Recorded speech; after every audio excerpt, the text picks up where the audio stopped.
Good morning, New York. And when I mean good morning, I really do mean good morning because, yeah, Alexander and I are recording at 9:26 a.m.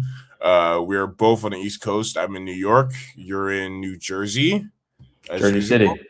You're in Jersey City, as usual. This is coming on the heels of a absolute disaster by the Pittsburgh Steelers last night. And I thought, well, we had this planned for a few days, but I thought that it'd be perfect to do it immediately after the, whatever happens with the Steeler game. And Mhm. well, what happened is they got absolutely destroyed. And well, you know what was funny? Actually, like it was a close game for a minute, Yeah. All but the way into the fourth quarter. oh, in the fourth quarter. But yeah, Yeah. and so I wanted to have you on, my cousin. For those who don't know, Alexander is my cousin. hmm As if it's my as if the last name didn't give it away, right, right? exactly. But yeah, so I just like wild card weekend, great football. The Patriots Chargers game wasn't that good, right? Like that one wasn't it, really it, good. Yeah, I, I think. I actually thought it. I actually thought it sucked. Yeah. Yeah. I kind of turned it off. Yeah, and you're not just saying that because you're a Jets fan too. Like it's just like Exactly. it was really like not really that good of a game. Yeah. It wasn't that fun to watch. No, it wasn't fun to watch. I kind of turned it off at halftime too. hmm I don't really find the Patriots like fun to watch this year. I mean, you know who you're talking to. I'm Right? never Yeah. going to say that. it's if Right. anything, it's just a simple hate watch for me. Right. Yeah. But Yeah. even like when you watch Brady's Patriots, hmm like I felt they were more entertaining than this year's team.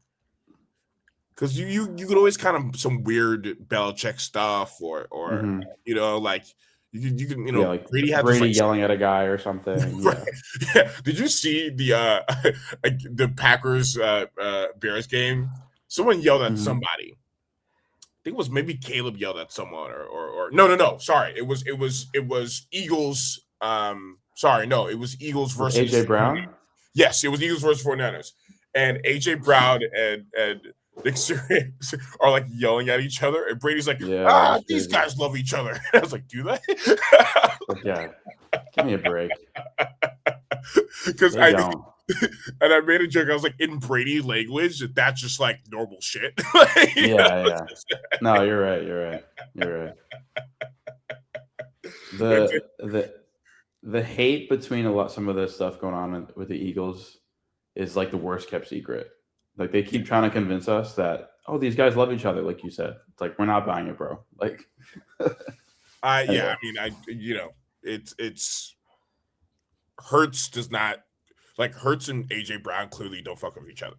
yeah, it's pretty obvious. It's pretty obvious, right? Like, hmm and it's pretty obvious that he doesn't fuck with the Hurts doesn't fuck with the offensive coordinator either.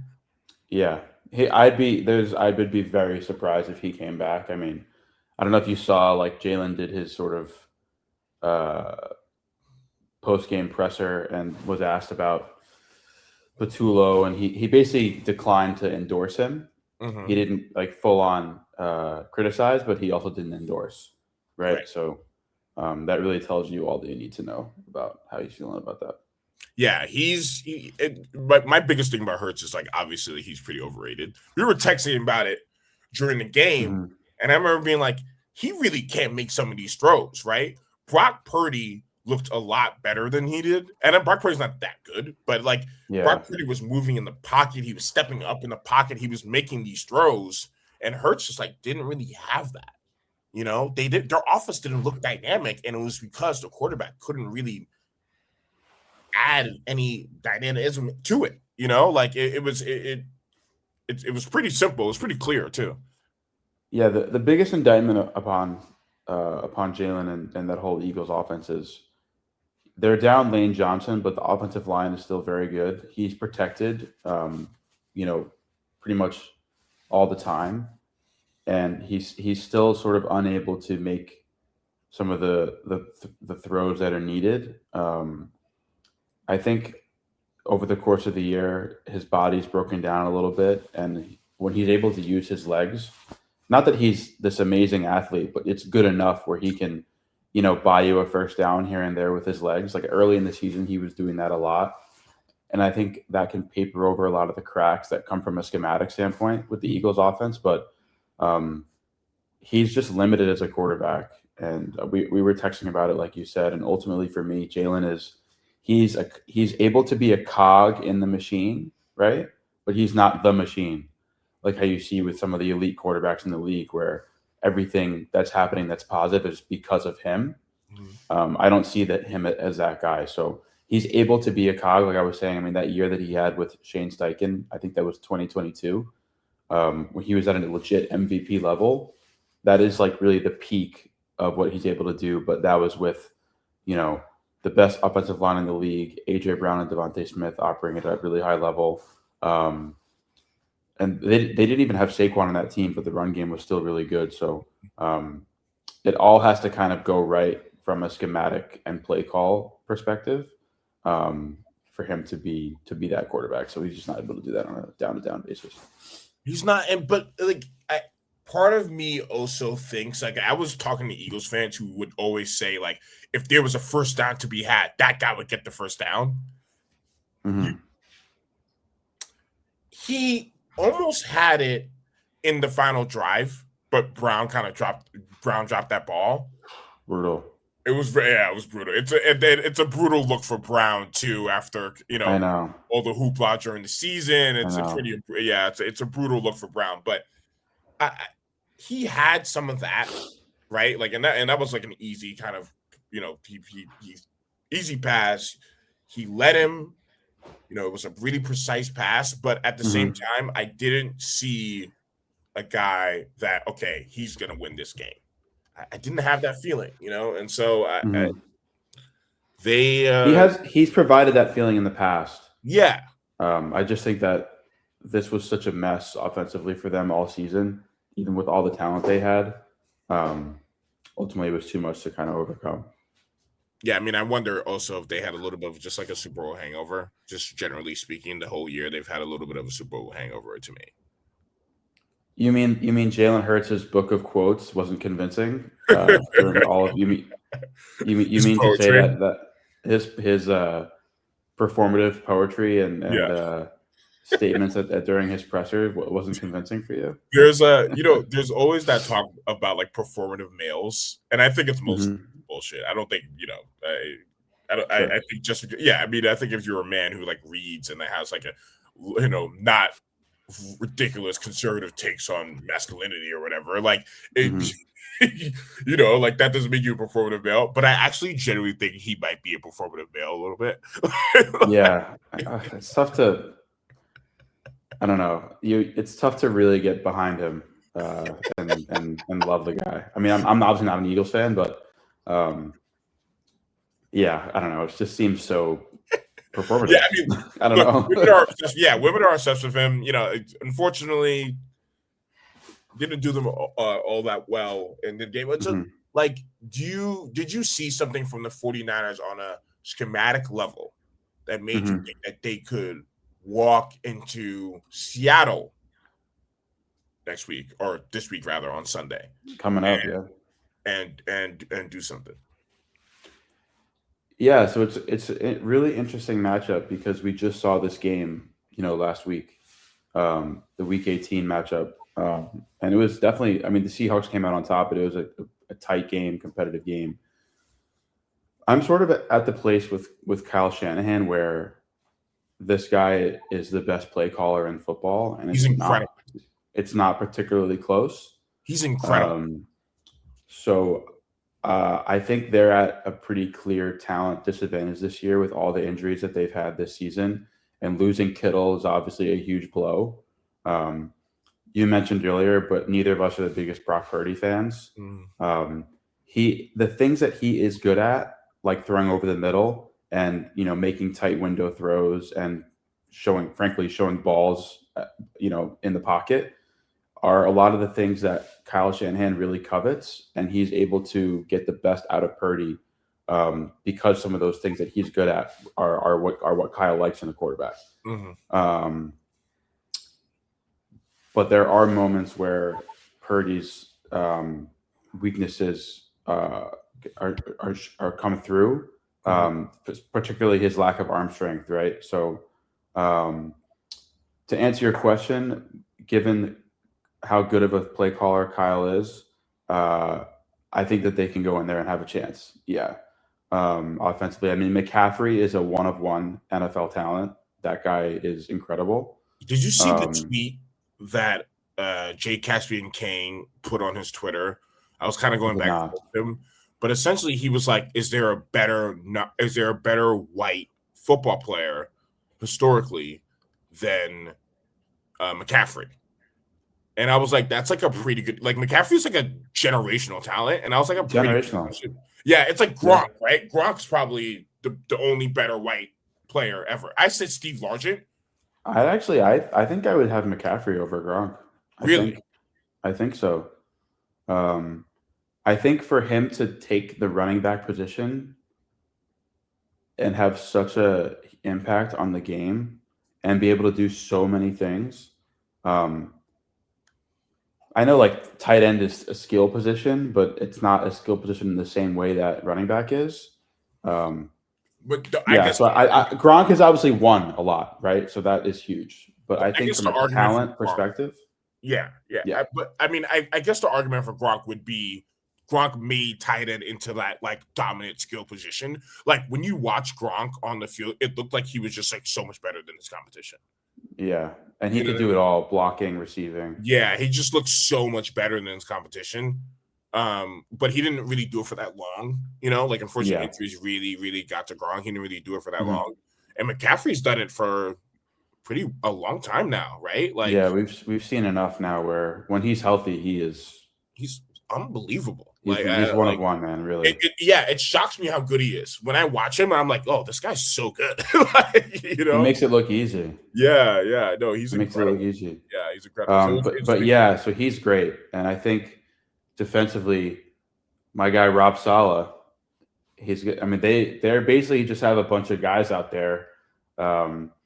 They're playing really fast. They're playing really free. And I don't know if you saw some videos of Fred Warner is returning, making his comeback. So if they can get through the Seahawks game, he could be in for the NFC title game. And he's the best linebacker in football. So I think between Shanahan's play calling and the way that Saleh is able to really get a tune out of this young defense, why not? They have a chance in Seattle for sure. I'm a little nervous about the lack of Kettle. Like Kettle's not as good as he used to be, but it's a huge blow for sure. It's a huge blow in Seattle. Seattle's defense is really good. It is very good, yeah. Really, really, really good defense. But straight up, I kind of trust Brock Purdy more than I trust Sam Darnold in the postseason. It's tough, yeah. I don't really see how you cannot. Yeah, Darnold's got to prove it to me in the postseason. Like that Minnesota game last year, I still have that in my memory when the radio announcer on the Vikings was like, "Throw the ball!" Remember that video? It's so funny. And like, I agree. I agree with the people who are skeptics of Darnold because I think Darnold can throw. I certainly think that I'm gonna ask you about Coach Bob Saleh in a second, but in relation to the Jets, but like Darnold to me always had arm talent, but I was never that into the moxie of him, right? Like he always had arm talent, always. I was never always into the moxie of him. Like, we'll see how he plays. I kind of trust Brock Purdy more than I trust Darnold, but it's the defense. I'm with you on that. It's a really good defense. Yeah, it'll be fun. I'm looking forward to it. So, Coach Saleh he's on the market for like a few head coaching gigs. He is. What does that say about the Jets to you? Because he was like kind of fired unceremoniously, and so I was like, "What does that say?" Yeah, like what does that say about the Jets' reputation around the league? Oh man, you're putting me in a bad spot here. I wasn't prepared to talk Jets. I was in a good mood today, and now you're. Well, no, down. Free flow conversation. Yeah, no, I know. In terms of the Jets around the league, in my opinion, the reputation has never been worse. You used the word unceremonious for the firing of Rob Saleh last year. Um, I think that you could make an argument that if the owner just stands pat and backs the coach that season, I'm not going to say we make the playoffs, but I would say we probably win more than 5 games because the defense absolutely fell off a cliff after his firing, and that defense Yes. was operating. Yeah. They were operating as a top 5 unit, until that happened, and then it fell apart. So it's clear that was a mistake. Mm-hmm. This season with Aaron Glenn, just an absolute disaster in so many ways. Losing games is one thing, right? But I think when you make confusing decision after confusing decision in terms of like managing the game from a coach perspective, and then you proceed to treat the media like fools when they ask you questions about those decisions, and you're like mean spirited about it, the way that Aaron Glenn was, I think it reflects poorly on the organization, and I think it reflects poorly on the coach. Um, there's just a real lack of talent in that building right now, and it's a huge offseason coming up. And I think Aaron Glenn obviously is coming back at this point, but I think that if he had gotten fired, I think that you could make an argument that it's the least sort of attractive. It would have been the least attractive head coach opening in football. Yeah. And that really says a lot about this current state of things, especially when the Raiders job is available. So I was not a fan of the firing of Rob Saleh. I understood why it happened, but I was not in support of that. And he's done a great job with San Francisco. I mean, I'm happy for him. He's a sharp defensive mind. He really is. Yeah, 100%. Yeah, he's a very sharp. Yeah, he's a very sharp defensive mind. Yeah. And in my opinion, defensive coaches are usually, I think, the ones that you want. Oh, you think so? I think so. Okay, interesting. I think so. I think defensive coaches usually are the ones that you want. Now, I'm not like, maybe that might be like a little bit of a retrograde take. Like I don't have the statistics on hand, but to me, defensive coaches are usually the ones that are like more successful. Like when Johnson was hired as the Bears coach, I was a little nervous because I was like, okay, he's like an offensive mind, but does he have like the social skills? Like those offensive guys, they have like McDaniel. Like McDaniels is the biggest example of this. McDaniels is a really sharp offensive mind. That guy shouldn't be a head coach anywhere ever. He's crazy. Yeah, it's really like an aura thing, right? I mean, it's kind of like Johnson looks like he's got a lot of aura. He definitely does. He has like the CEO aura mixed with the offensive mind. So it's but he should be, he should be in the running for a few jobs. We'll see if he gets. He'll be in the mix. Yeah, he'll be in the mix.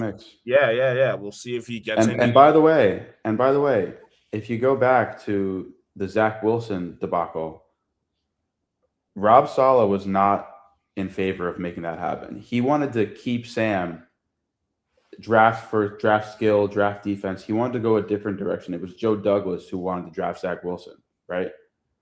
And Coach Saleh went along with it. But he wanted to keep Sam around and build around him.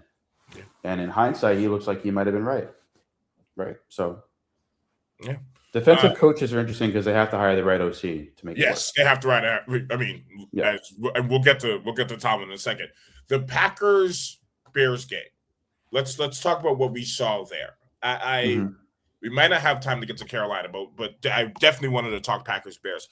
I thought LaFleur's second half coaching was one of the worst second halves I've ever seen. I went to the Packers bar, Kettle of Fish, with my homie Eben. Shout out to Eben.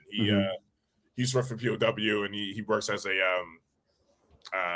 PR person for Dark Matter PR. So that they do like rap stuff. So good friend. Wanted to support him and hang out. I'm always down to watch a game.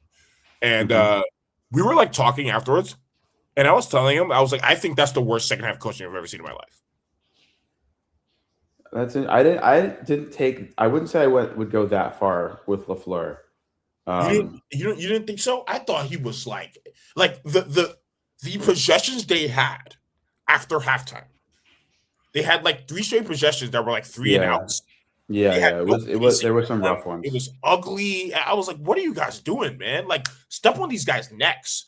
So much so that like the defense actually held it down in those after those possessions they had. The defense held it down, Yeah. but then Then they eventually fumbled they it got away late. tired. Yeah. Yeah, eventually they got tired. You know what I mean? It's like I I would will. say that I think a lot of LaFleur, and Okay. I think that it would be a mistake for them to move on from him. It looks like they're going to keep him around. Um, I don't disagree that the early second half possessions were rough.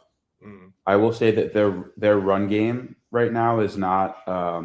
yeah. It's kind of nickel and diamond down the field. Like, there's not a lot of explosive runs in there, Mm. and that's the one thing that Jacobs doesn't look that healthy. Like he actually it didn't doesn't really look look. that healthy. Yeah, he didn't look that healthy. He's just kind of a bruiser at this point. Mhm. I think he was more explosive last season for Green Bay, but I No think one can it's be as tough much. as a play caller. What's No, that? no one can be as much of a bruiser as Eddie Lacy was, though. Eddie, yes, like Remember Eddie Lacy, man. big man Eddie Lacy. Eddie Lacy, man. Eddie Yeah. Lacy was the Oh man, dude. man, I he was the feel like I man. He saw was him in the man. Chinatown last week. Eddie Lacy, man. Eddie Lacy was the Yeah, man, dude. bro is at Hua Yuan on East I, Broadway. yeah, no, Ray. He's a Bruce Walter King, man. Yeah. But yeah, I think when you don't have an explosive run game, it makes it tougher as a play caller, and there's more on the quarterback because you're not really getting a clean sort of look from the defense because there's not a lot of they're not giving you a lot of respect in the run game. But the one thing I'll say is that they scored that touchdown with about 6 minutes to go, and that I felt like that should have been enough, Yeah, right? yeah. That should have been enough. Well, the field And goal killed him too. You know, the McManus field was goals, terrible. Yeah, McManus is brutal. bad. Yeah, brutal Yeah, kickers, man. absolutely brutal. Get kickers out. I'm telling you, They're get brutal. kicking out of football. These guys decide games way too often. I They're not know football they're players. so fucking brutal. They suck, It's man. ridiculous. It's absolutely ridiculous. It's ridiculous. Get them out. Get them out. Get them out, man. Get them out. They're so ridiculous. Yeah, I felt personally. Look, if they bring him back, I was talking to a bunch of Packers fans after the game. They were like, Mhm. man, some of them were like, man, I like LaFleur. My boy Eben is just like, nah, really get him out. And like, he wants to hire the Indiana University football coach. And I was like, Signetti? I Oh love my this. God, that would be I was like, I crazy. love that. I was like, That I is love real that. big. That's big brain stuff right I there. know. I was That like, would be that's an amazing. excellent take. We need that. Yeah. But no, he was, yeah. I like Caleb to me, and I said this early in the season, he's giving like idiot Savant a little bit, where it's like, okay, this For sure. like he's giving Eli Manning a little bit, where it's like, okay, like he might not be able to like throw this 15-yard out route, but he can make this like ridiculous throw with Yeah. like people like defensive linemen draped all over him, and he can make this ridiculous throw. That's what he kind of sounds like. He's the golfer who can't putt, right? right, yeah. He can make the incredible approach shot that has no business going near the hole, right? Remember those games when our fathers would watch this with us, and like remember those games when, or those days rather, when Tiger like couldn't putt. Well, yeah, like early on, kind of. Yeah. Sometimes it would come in and out. His short game would kind of come in and out a little bit. Yeah. But you know, he always had the power, but like the short game, like he would like struggle to putt. That's Caleb. Like he's like sometimes struggles to do some like basic ass shit, and and like he makes some wild ass throws. And then the throw that he made on 4th and 9 to Ozugwu, unbelievable. That's the sickest shit I've ever seen. Yeah, it's one of the sickest throws. I think the list of quarterbacks who make that play are probably him and Mahomes. Yeah, probably. And Mahomes is obviously great. It sucks that he's injured, but I don't know if he has the speed to get outside the way that Caleb did anymore. Yeah. That was really special. I mean, that's why you draft him number 1. That was really those were the kind of plays he was making at USC. Yeah, you know. Yeah. So He's like a little bit of an idiot savant, a little bit of yeah, like Eli Manning, like I still worry about him, his projection. Like I could see a world where he's just Dak Prescott, like that's how good he gets. I can see that world, but I could Dak also is very good, in Dak is my very good. opinion. Dak's very good, but Dak doesn't have a ring, right? Like, or and it's Yeah, not all his fault. Obviously, it's not all his fault. Yeah, it's not any of his fault to be honest. Playing for the Cowboys, it's it's like not. Yeah. literally, it's like playing for like a fucking oil company. But Yes. literally, but like, I could see him not being like a generational elite quarterback. But I could also see him being Eli Manning, where like somehow the Bears just win 2 Super Bowls because he just has like something snaps, like just like Mm-hmm. the airwaves in his brain like snapped at some point Mm-hmm. in the fourth quarter, and he just started throwing darts. It was crazy, like, Mm-hmm. and he's kind of got that in him a little bit. Um, they have to get off to a better start next week. For sure. For Like sure. they definitely have to get off to a better start next week, but I can see them beating the Rams. Why not? No, they're a threat for sure. I think I'm definitely a believer in the coach. I know that his offense is it's pretty complicated. So Mhm. I think Caleb has had to take a lot on in one year, and I think that it's fair to say that going forward he'll become more and more comfortable with a lot of the jargon and just a lot of the the checks at the line and all the things that Ben Johnson wants his quarterback to be, really an extension of him on the field. Um, but he was when Ben was in Detroit with Jared Goff. Goff is a really smart, solid quarterback, but the ceiling is so much higher with Caleb. They need to find the balance between Caleb making the easy throws, running the offense, while also giving him the latitude to make plays that only he can make, like what we saw on fourth down there. Mhm. That's the key. If they can make that, if they can bridge that gap, I don't see why Caleb can't be a perennial all-pro Mhm. quarterback. But it has to. They have to find a way to marry that together. His weapons are But good yeah, too. they're a threat. They're a threat. Loveland's pretty good. Moore's He's pretty already good. a top tier tight end already. Oh yeah, Loveland's great. Yeah. Loveland's great. Hmm. Swift is a good back. They got really good weapons. Their Yeah. defense struggled There's this good year. players there. But I actually thought they played pretty well against the Packers. Like, Yeah, the key for their defense is they were able to force a lot of turnovers this yeah, year, yeah. which is that's something that really varies from year to year. Hmm. So next year they probably won't be able to make that many plays Yeah, yeah. defensively. But So maybe they'll they'll have to get be a more little bit more stops. solid. Right, but maybe they'll get Yeah, more maybe they'll stops, get more stops. right? Like, Yeah, yeah, you're right about that. That stuff really, really varies throughout the year. changes year to year. Yeah. Yeah. So okay, I'll quickly do some Tomlin stuff. I wrote this in the column where it's like I'm not sure if we should have him back, Hmm.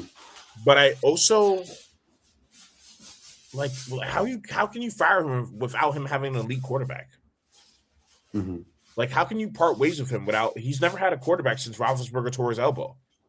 Like even the Roethlisberger that he had after the elbow injury wasn't elite. He wasn't. Hmm. Quite frankly, I always thought Roethlisberger was even like a little overrated, even when he was elite.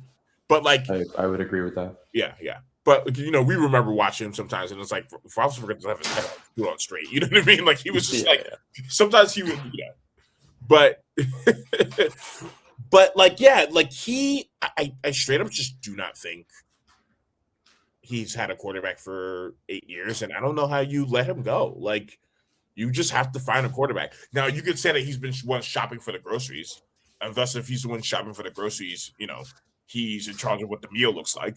But Hmm.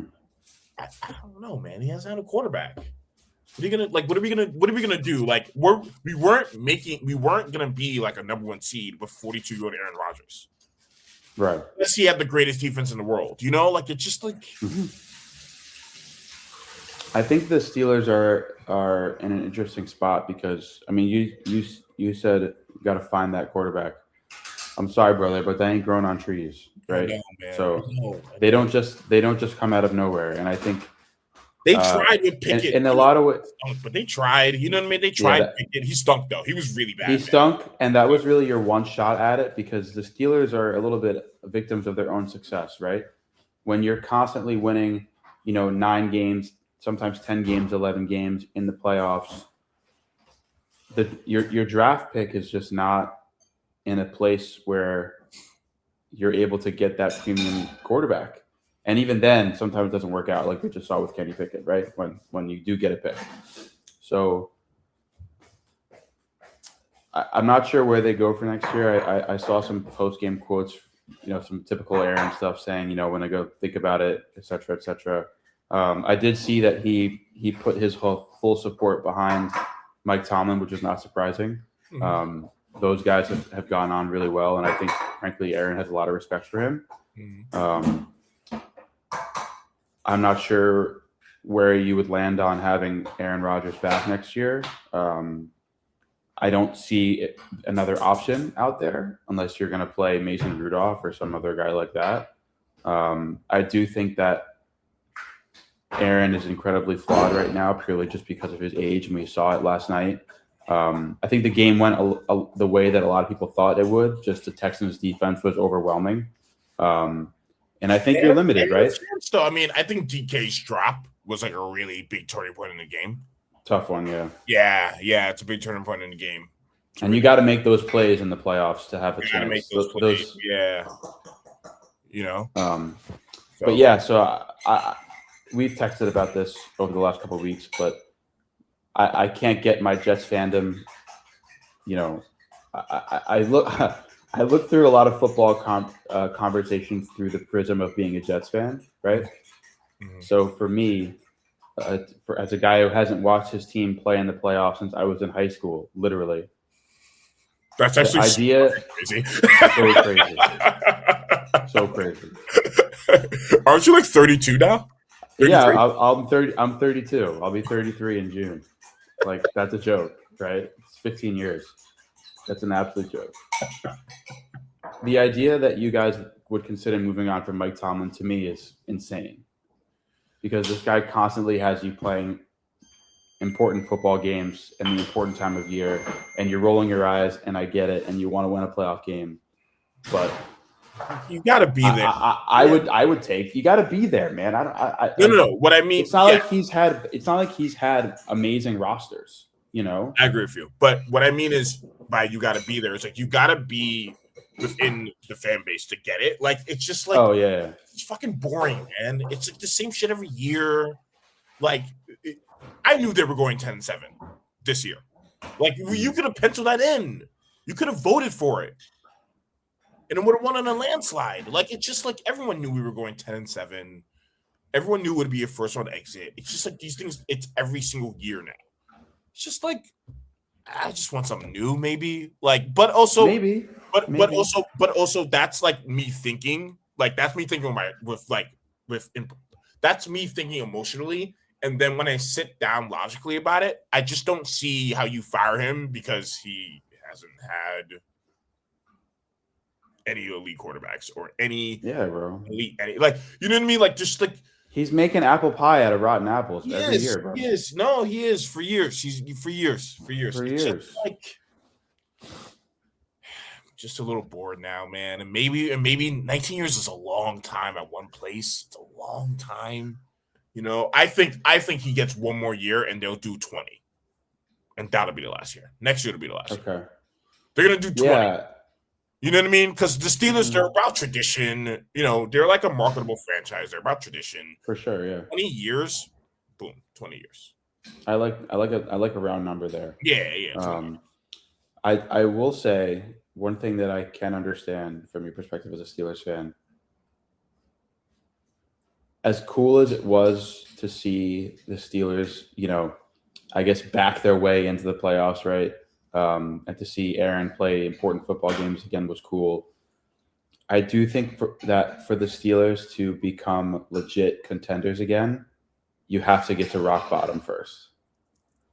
Okay. It's hard to see this really veteran roster ascend to the point where you are contenders again. I do think that there has to be I do think that a teardown has to come eventually.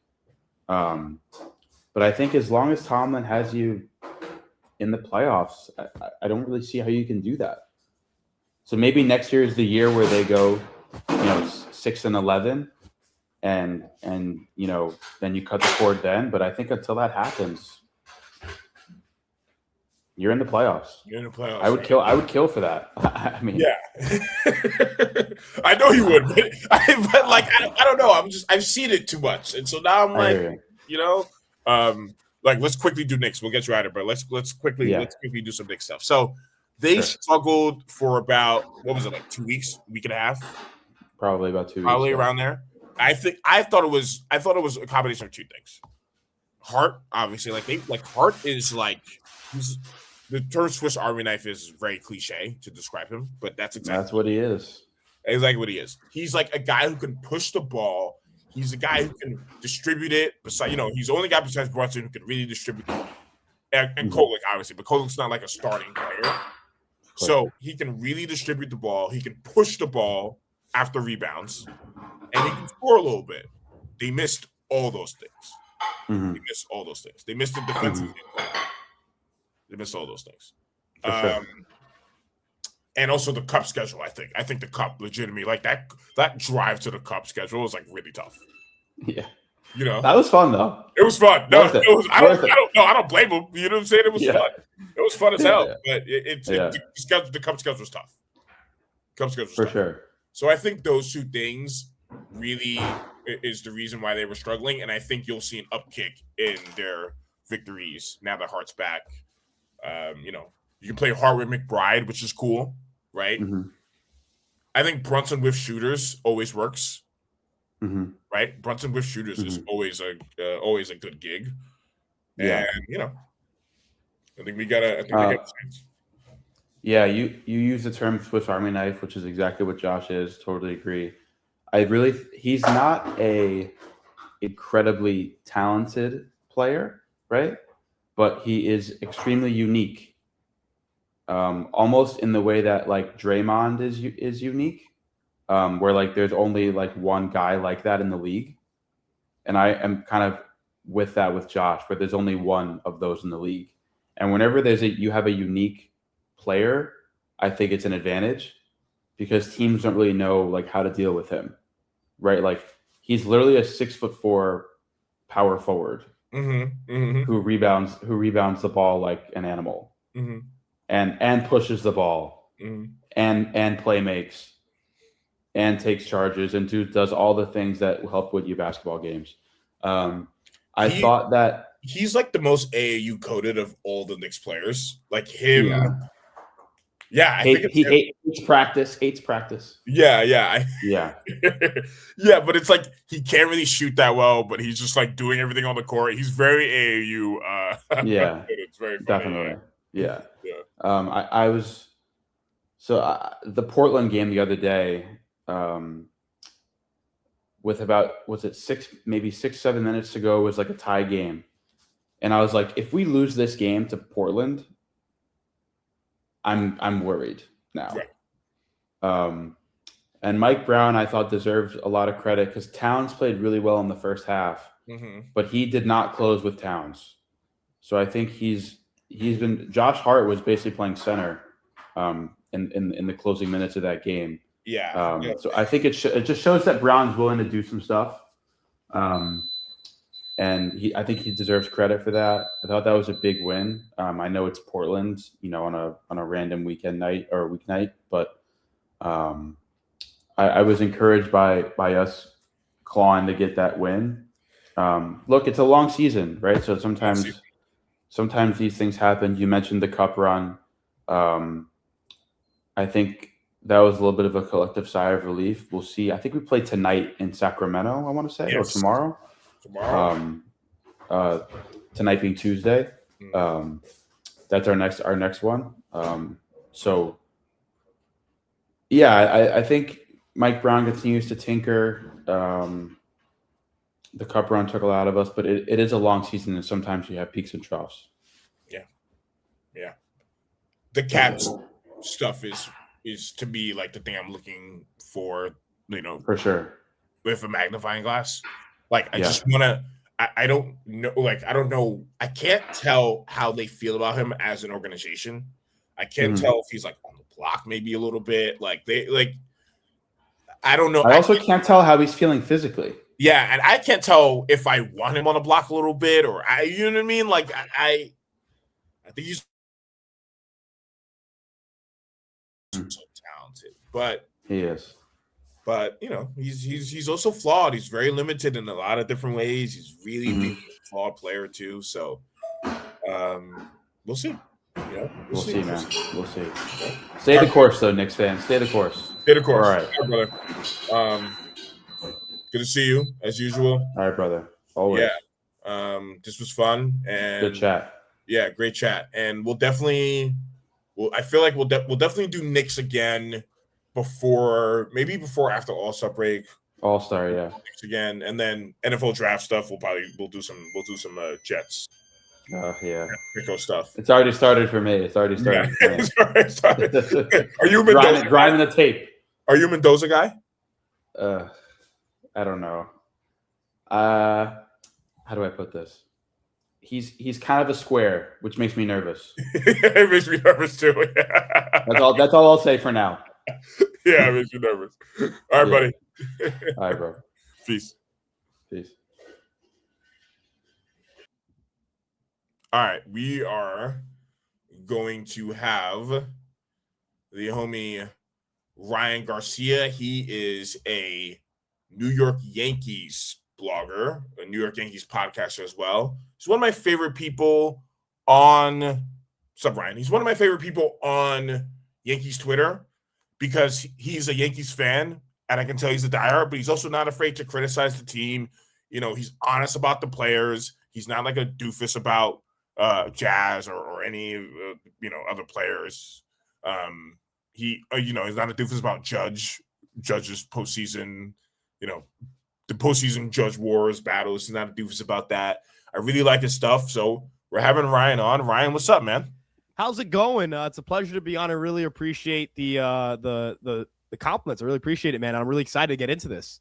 Yeah, so I wanted to have you on because the New York Yankees have done nothing so far in the offseason. And it's been a little frustrating, man. Like, it's been a little frustrating because we've seen the Toronto Blue Jays, who kicked our asses, and like it's not like they didn't just beat us; they like really outclassed us that whole series.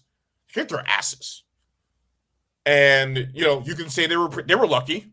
They were a little lucky. Like Clement's not that good, right? Like they had a guys who were like really really on fire, but Vlad is that good, and to be honest, he's only going to get better. And so, it's especially with what they got going on with the lineup and what they have going on with the rotation. So he's only going to get better. And yeah, the Blue Jays, they're going for it again. So we have stood pat and not done anything yet. There's a lot of reasons for that, and we'll get into it. But that's why it's pretty frustrating because those guys kicked their asses last year and they beat us and they won the division and then beat us in the playoffs.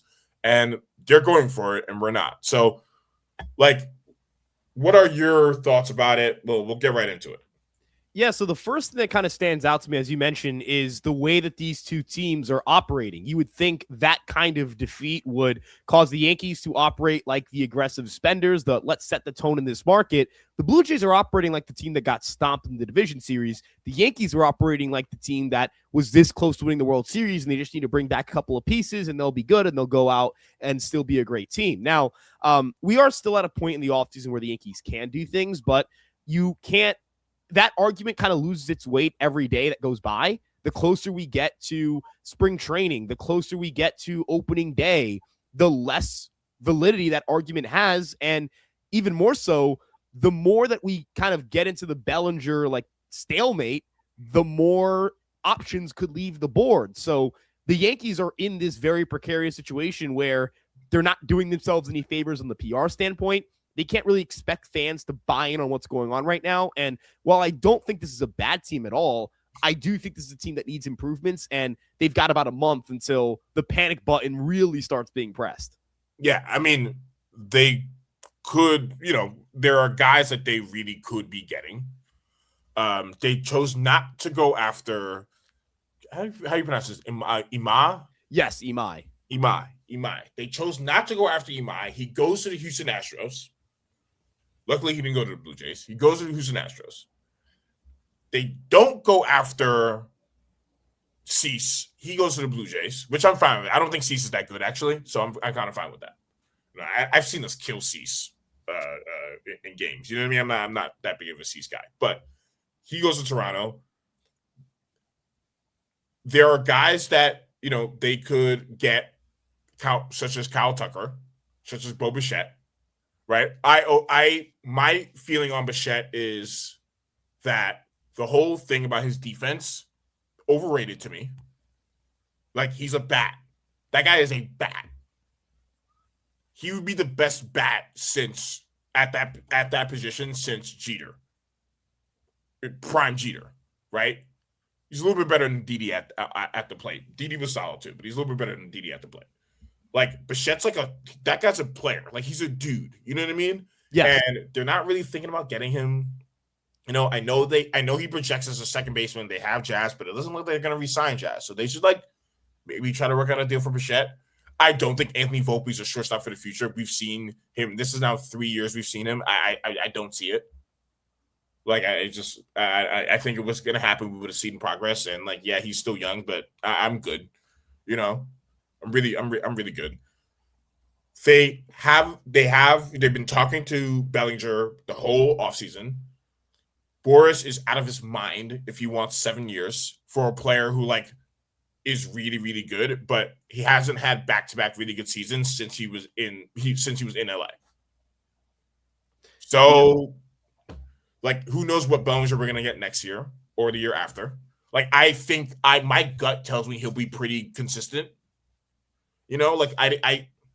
I didn't see a guy who overly got lucky last year, or you know what I mean. I think Bellinger's generally a good player, but I still think 7 years is crazy. They're out of their minds. But they have to do something, right? It's the fans are really, really antsy. I'm very, very antsy. Yeah, so I think when we talk about Bellinger, Bichette, Tucker, in the Bichette and Tucker market, the Yankees don't really seem to be that in. And this is kind of put them in this uncomfortable position with Cody Bellinger because Scott Boras is aware of that. And Scott Boras' number one job, his sole job, is to get the player as much money as possible. And if you're a player and you have Scott Boras as your agent, that is you essentially saying, all I want when I hit the market is the most money I can possibly get, which is their CBA negotiated, right? All for that, cool, great, whatever. But the Yankees haven't really positioned themselves in a way where they can convince anybody, agents, players, organizations, that they will seriously go after another big name free agent if Bellinger doesn't come back. So that is part of this conversation where, yes, Boras is being crazy, but the same way that the Yankees are like, well, where are you going to go if you don't come back here? Boras is going, who are you going to sign if you don't bring him back? And how are your fans going to react if your offseason's Austin Hayes, Trent Grisham, Ryan Yarbrough, right? That's what's in Boras' back pocket as well. Now, in regard to Bichette, I think the rest of the league not viewing him as a shortstop is something that gives me a little less criticism specific to the Yankees, where it seems like wherever he signs, he'll be a second baseman. But as you mentioned with Jazz is a really good player. Jazz is a really fast player. He's powerful. I remember tweeting this out a couple of weeks ago. If I had told you after the 2021 season, where the whole thing was they were slow, bad defensively, super right-handed, that they would, in a couple of years, land this energetic spark plug, 27-year-old, 30-plus home run, 30-plus stolen base guy to play second base from the left-handed side, fans would be going crazy for this kind of guy. And static. Right. We're talking about trading a 30-30 player, or at least not entertaining the conversation of at least, hey, what's it going to take to get something done? Let's kind of at least exchange some numbers. Let's show an interest in keeping the player.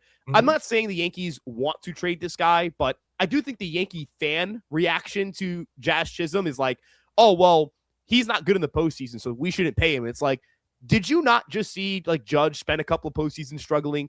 Do we really have to believe that 30, not even 30, 13 games, 14 games of postseason play is going to project how good you're going to be in the postseason moving forward? Yeah. You know what I mean? I obviously I obviously think that Judge struggling in the postseason in previous years, that 2024 postseason, I think that one's a tough one because like if he's hitting, I think if he's hitting, we could have taken the Dodgers. I think we won the World Series. I agree. Literally, I think, you know what I mean? Like, I think those 2 games in LA, those first 2 games in LA, him not hitting is like, so it's huge. Because it's like we were playing just as well, if not better than them in game 1. But he had a lot of opportunities come in and he didn't. And, you know, it is what it is. Like, baseball is just it's just a weird game, man, you know? But you wouldn't like look at Aaron Judge and go, okay, in 2026, I don't expect him to hit in the postseason because of what he did in 24. Like that would be and people who really like don't want to keep Jazz or also tend to be the people who want Cody back the most, where it's like, we need to bring Cody Bellinger back. I actually did have this exact conversation like 2 days ago where it was like, who cares what Ben Rice did? Show me his postseason stats. And the same guy had a reply like 5 minutes earlier where it was, Cody Bellinger's one of my favorite players. And it's like, dude, did you see his postseason stats? It's like, there's like this psychosis going on in the Yankee fan base with Jazz where they're under this perception that he is like predisposed to not being good in big moments. Am I crazy or did we forget how game 2 went in the wild card where he won you that game by going from first to home on a freaking single, man? Like this guy's capable of being a big game player. I think part of it is people associate him with Alfonso Soriano, and Sori sometimes struggled in the postseason. Like, I think they have similar makeups in terms of their hitting profiles, and I think that's what people are alluding to and seeing, right? Like, they see this high energy, a lot of strikeouts. I think that's what they're alluding to when they have their issues with Jazz in a postseason. But I also think they should just relax themselves and enjoy the fact that Jazz is a really fucking good baseball player. Like, that guy is very, very good at baseball. I'm wearing my this American flag stuff is so tacky, but I'm wearing like a 2001 kind of. I got this shit off of eBay. It's very, very bootleg. That's a cool shirt. I know, it's fire. But I wanted to show the masses just because people didn't think I was an American flag waving fucking freak. But sorry. No, you're good. No, you're good. No. Sorry. Comedy is big on the Jason Buford show. But no, it's. I am, it's concerning, right? Like, it's like, who else on the market what other position players are off the market that they could have gotten? There was someone else, not Bregman. Bregman just went to the Cubs, which was delightful. Oh yeah, on Red Sox Twitter, delightful. Insane hating. So I was at my girlfriend's over the weekend. I actually was asleep when the signing went down. I wake up and I see the signing on Sunday. The first thing I do is I turn on notifications for any Red Sox like big podcast.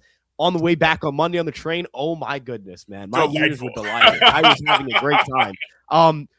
But I look, the only reason why I'm not going too far with it is because I'm waiting for Bellinger to sign before I start getting a little too crazy. But no, that's on the position player side. The one guy I would have looked at is like, hey, I would have liked to see the Yankees in on this player is Kazuma Okamoto because he can play first and third in the outfield a little bit. He went to the Blue Jays, and the Blue Jays seemed to be it was Okamoto. Yes. They played that market the way I hope the Yankees would play some markets, which is okay. No one's really jumping here. We don't need the player, but we would be better with the player than without it. Let's go get him. They used to do that. They used to do stuff like that. The Yankees have kind of lost that. Obviously we don't talk about Mark Teixeira because he's a ice merchant, but yeah, he's an interesting guy to say the very least. Mark Teixeira. I love CeCe's beef. I love how Teixeira never joins the 09 championship, anniversaries because CeCe won't have him there. It's amazing. It's incredible. but like when they signed Teixeira in the winter of 09, that wasn't a move that they needed to have.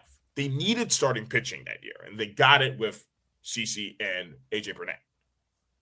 They didn't need Teixeira. In fact, they had Swisher slated to play first and Xavier Nady slated to play right field. But they were like, impact bat, impact love, let's do it. Where is that mindset? They don't have that mindset anymore.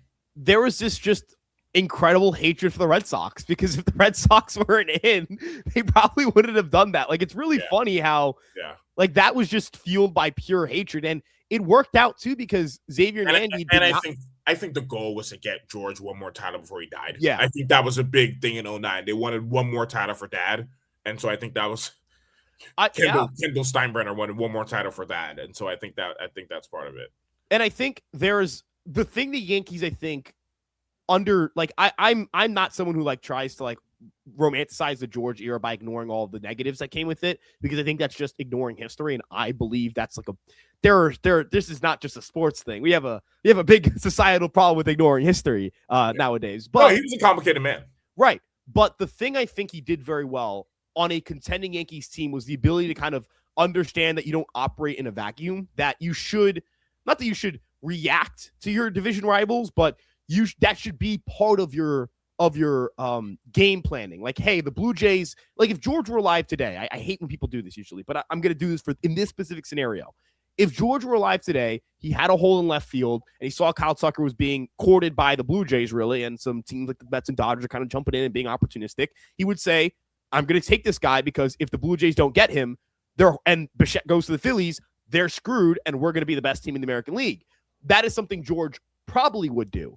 That is not something the Yankees are doing. And that is where I do get the fan frustration, where when you grew up with the Yankees being the number one franchise in the sport in both spending, in like allure, in reputation, all these things. And not only have the Dodgers surpassed you, you're no longer number one in the league, which, you know what, that's not good. But if you're number one in the American League, who cares? Well, you're not even number one in your own city. The Mets have more money to spend, or have spent more money than you have. And now in your division, if the Blue Jays sign Tucker, they will have ran a higher payroll than the Yankees have ever ran in their franchise's history.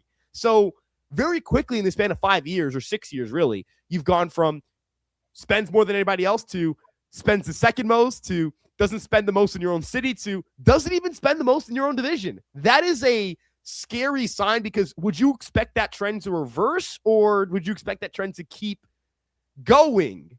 Right? Like you don't. It's like Hal Steinbrenner is going to magically find like $1 billion enterprise under his couch tomorrow. No, look, they're a family-owned business. It's right. not the same as being a private equity business, or like the Dodgers are owned by like Guggenheim, Guggenheim Market Business, or whatever the fuck it's called. It's like it's they're not like a private equity firm. They're not like a they have yes, but they're not like a big. They're not Cablevision, right? Like they're not like it's just. They're not like it. They're not like that anymore. You know what I mean? Like that's just it.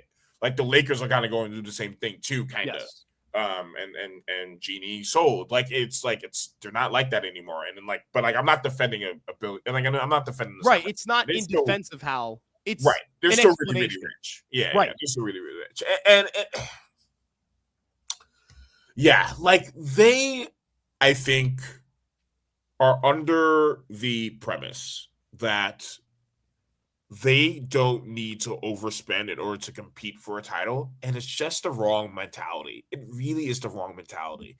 Like, you need to spend so you have more bites at the apple. If you sign Kyle Tucker and you sign Bellinger, or if you sign Tucker instead of signing Bellinger, Tucker gives you more bites at the apple in the postseason because he's just a better player.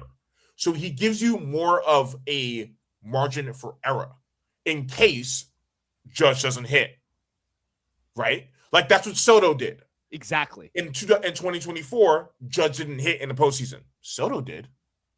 And he was unstoppable. He was unbelievable. Unbelievable. That gives you more of a margin for error. So you should give yourself the best chance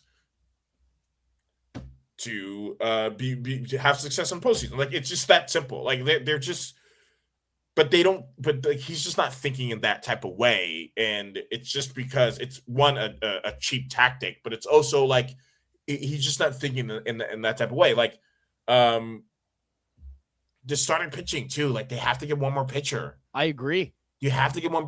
You can't go in this. Like they're not going to go in the season with Cole or Rodon in the rotation. I don't want to go into the season with only Fried. Who else would it be? Fried. It would be Yarbrough. It'd be Heel. It'd be Schlittler and Warren. Schmidt is hurt right now. He'll come back later in the year. It would be Schlittler and Warren to round that out. Yeah, yes, that's right. And who's your number 6 starter? Because spring training, people get hurt every spring training. Who's your 6 starter? Right. And you don't have one. And Schiller threw a lot of innings towards the end of the year. So did Warren. So did Fried. So a lot of guys threw a lot last year. Like, and to play off the pitching point too, there's, even if you end up with Bellinger, which, I prefer it be Tucker, but I'm not going to pretend Cody Bellinger. I think they'll end up with Bellinger. I agree. I think it'll happen by next week. Yeah. But let's say they go out and say, all right, you know what? We're not going to bring in Kyle Tucker. We're going to bring back Cody Bellinger. But we're going to make a big pitching move. We're going to go trade for like a Freddie Peralta, a guy who profiles as this top 20 to 25-ish starter in the league, and gives you this big advantage where you could even argue, hey, we brought in the best pitcher to change teams this offseason. That is a big thing to say you have done. The confidence level that they'll do that, I don't know how high it is for me. Personally, I think that other teams just have a little more to give, but there needs to be a little bit of that urgency to have this complete roster that is the best in the American League. As you alluded to, it is they kind of speak half-truths. They're like, their mentality is like, well, we're trying to always be good every single year, and they are good every single year. But what the fan base is asking is, having Aaron Judge on your team will probably make you pretty solid. But you want a great team, right? You want the first time the Yankees were the number one seed with Aaron Judge, they went to the World Series in the American League. Yeah. When you are not that the best team in the league wins every year, but in baseball, I think it's overplayed. It's underplayed how often that occurs. People don't talk about how often a really darn good team wins the World Series. Yeah, so much on when the not great ones win. The wild card era made people think, both Moneyball and the wild card era made people think that, oh, if you sneak in, maybe you can go on a run. And it's like, that actually doesn't happen that much, guys. It doesn't happen that much. Like the 83 win Cardinals in 2011, that doesn't happen that much. Think about the non-wild card winning World Series title guys, like guys who won the World Series without winning their division, or teams. 25, 24 division titles in the Dodgers. 23, the Rangers were not division winners, but they essentially tied for the division. They lost on a tiebreaker. And I will give them the credit of they went on a run. I think they won that 80 team, games a year. Yeah. Right. You can make the loose argument that's a team that went on a run. 22 Astros, are we going to pretend that wasn't a team that won 100-plus games and killed everybody in the American League? That team killed everyone. Right. 21, the Braves were worse than the Astros. Like, they won their division, but they were like a sub-90 win team. That's kind of a miracle run, but even in the last 5 years, 60% of the last 5 champions? And that's a miracle. Great. And that's a miracle run because Acuna was hurt, right? Yes. Like, that's why that's really a miracle run. Had he been healthy, this is just your run-of-the-mill really good baseball team. Yeah. And Acuna's healthy, they win 100 games probably. Like people they think about these things in they think about these things in like the least common denominator of it all. But like most of the time, like, you put the best players on the field and they get it done. Like, let's be the 98 Yankees again. How about that? Let's even think about let's be the 09 Yankees again. How about that? Like, the 09 Yankees won 103 games. Look at the that year. Look at the biggest expenses the Yankees have made, either in prospect capital or financial capital, over the last 10 years. Judge and Cole. Do you hate either of those contracts? No, I think they're very successful contracts. Two of the best contracts they've signed. The best trade you could argue Brian Cashman has made in the last decade is trading for Juan Soto. And he gave up a pretty good pitcher in Michael King. But Juan Soto was so good that he'll end up being worth more probably than all those players in his just lone season with the Bronx. And he was so good that I don't really care that they traded Michael King. Michael King was like a really good Padre, and Juan Soto, I think, doubled his wins above replacement with 1 year with the Yankees. So, there is... And that's in being, not a good fielder, too. Right. There are so many dynamics involved in making these big moves. Think of the Dodgers, their big expenses. It's been, in terms of largest contracts they've ever signed, and I think it's Ohtani, Yamamoto, and Betts, or Betts, Yamamoto. Point is, those are 3 of the best contracts any franchise has ever handed out. And the fact that you almost kind of feel like they're not paid enough, or they weren't paid enough for their services. Yamamoto specifically, the Dodgers, I looked at win probability added for, or championship win probability added. Yamamoto was essentially worth 1 World Series just based on his performances alone. Statistically, not just even eye test, kind of do some back of the napkin math. Statistically speaking, he is worth 1 World Series championship. I would pay $500 million for 1 World Series championship out of a player. Like yeah, I mean, if we had gotten Yamamoto, we'd have a World Series probably. that is what the crux of this argument I think we both make is, which isn't the Yankees aren't good. The Yankees don't care. The Yankees are this, that. It's that they're good. They try, but not as much as the Dodgers try. And in a league where you've got the Dodgers and you're not trying as much as them, you're really putting yourself at risk. Yeah, you're putting yourself in the hands of fate instead of putting it in the hands of, all right, we're supposed to win and we did it. By the way, remember when the Blue Jays made it to the World Series? Everyone's like, oh, Dodgers in 5. Like, a lot of people were like, oh, the Dodgers are obviously going to wax these guys. It went 7. The Blue Jays should have won that game. The modern CBA, like the way that the luxury tax and everything works so that the best team in baseball the last 2 years has been a beatable baseball team. The Yankees, if the Yankees play a normal World Series, they might have won the World Series. Like, we might have won if they had fucking hit in LA, or if they had fucking fielded the ball in New York. Like, even if we talk about, like, if Judge had hit in the first 2 games, they win the World Series probably. If Aaron Judge catches a fly ball in center field, and if Nestor Cortez gets one more out, the Yankees are up 3-2 going back to LA. Yes. That is like with just those two, one more out and one caught fly ball, the Yankees are going back to LA up 3-2 in the series. And if the Blue Jays had just gotten one stinking sac fly with 2 chances to either win the World Series or tie the bleeping game, they would have won the World Series. This is like the Yankees, I think, should I often felt the Blue Jays were the better team in that series. I often were like, oh, wow, the Blue Jays are better than these guys. They outplayed them and lost. Like, that happens in baseball. It happens in basketball. It happens in football. It happens all the time. Like, football a little different because it's a 1-game sample. But in baseball, like the Blue Jays, it kind of felt like if the Yankees had won like the 2001 World Series where the Diamondbacks just kept beating the crap out of them and the Yankees somehow almost won that series.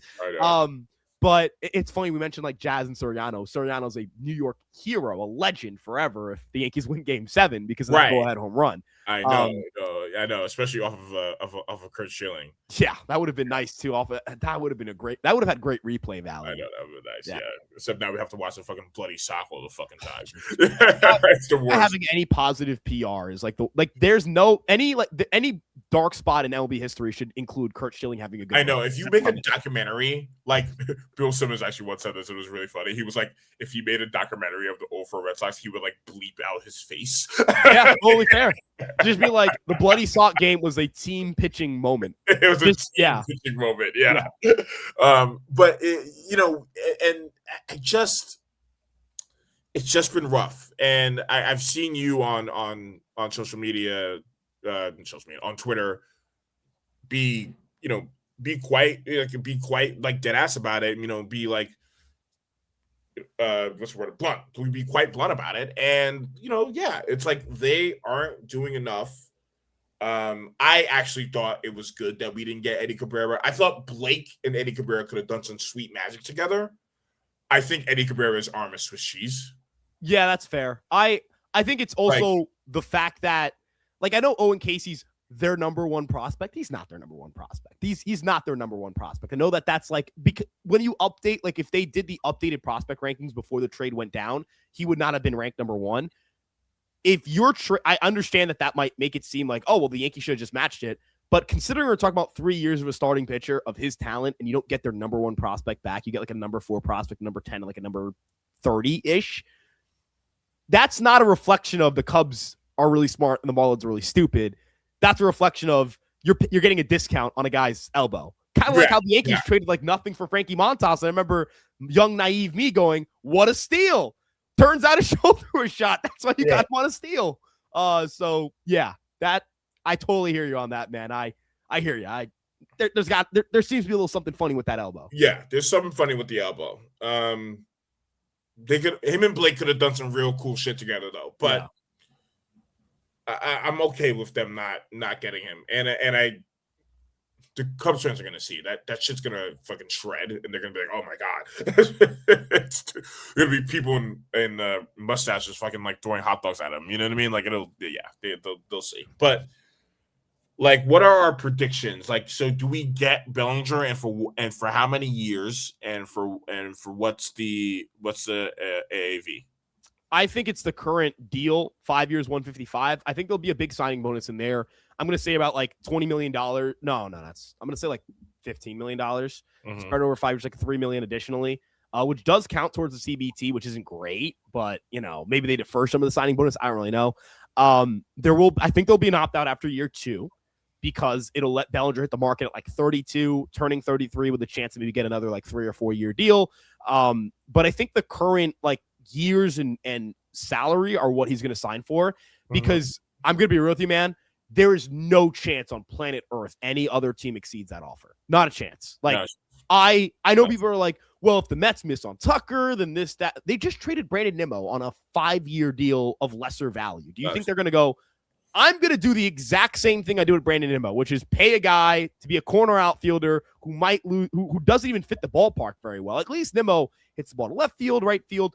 Bellinger's very much, I need to pull the ball to right field to get the ball out of the yard, which works in Yankee Stadium, does not work very well in Citi Field, where right field is very far away. No, I mean, look, he had more home runs. Well, like Wrigley was also a tough fit for him because he had so many balls. And Tucker had this issue last year too. Like a friend of mine was like, "Why are we going after Tucker? This guy doesn't look that good." I was like, "No. His underlying statistics are excellent. It's Wrigley Field that was a problem. Unless you're Sammy Sosa, you're juicing by the fucking week. Just hitting rockets. Just hitting rockets. Have you seen the video of Sosa hitting the this like rocket in the NLCS? Yes. Game 2 NLCS, and it goes like to the fucking sanction in like center field, and Tom Brennahan's like, Sammy playing long ball, and I mean long ball. It's the coolest shit ever. I think my favorite home run call has to be the Don Mattingly puts the mustard, or the Ruben Sierra put the mustard on her baby. Goodbye, like that one, and then Mattingly I think went right after. It's like, oh, hold on to the roof. My dad was at that game. He thought, really? Yeah. So he had come from the Dominican Republic, and so like New York was new to him. Like this, I think it was like his first 3 or 4 years living there.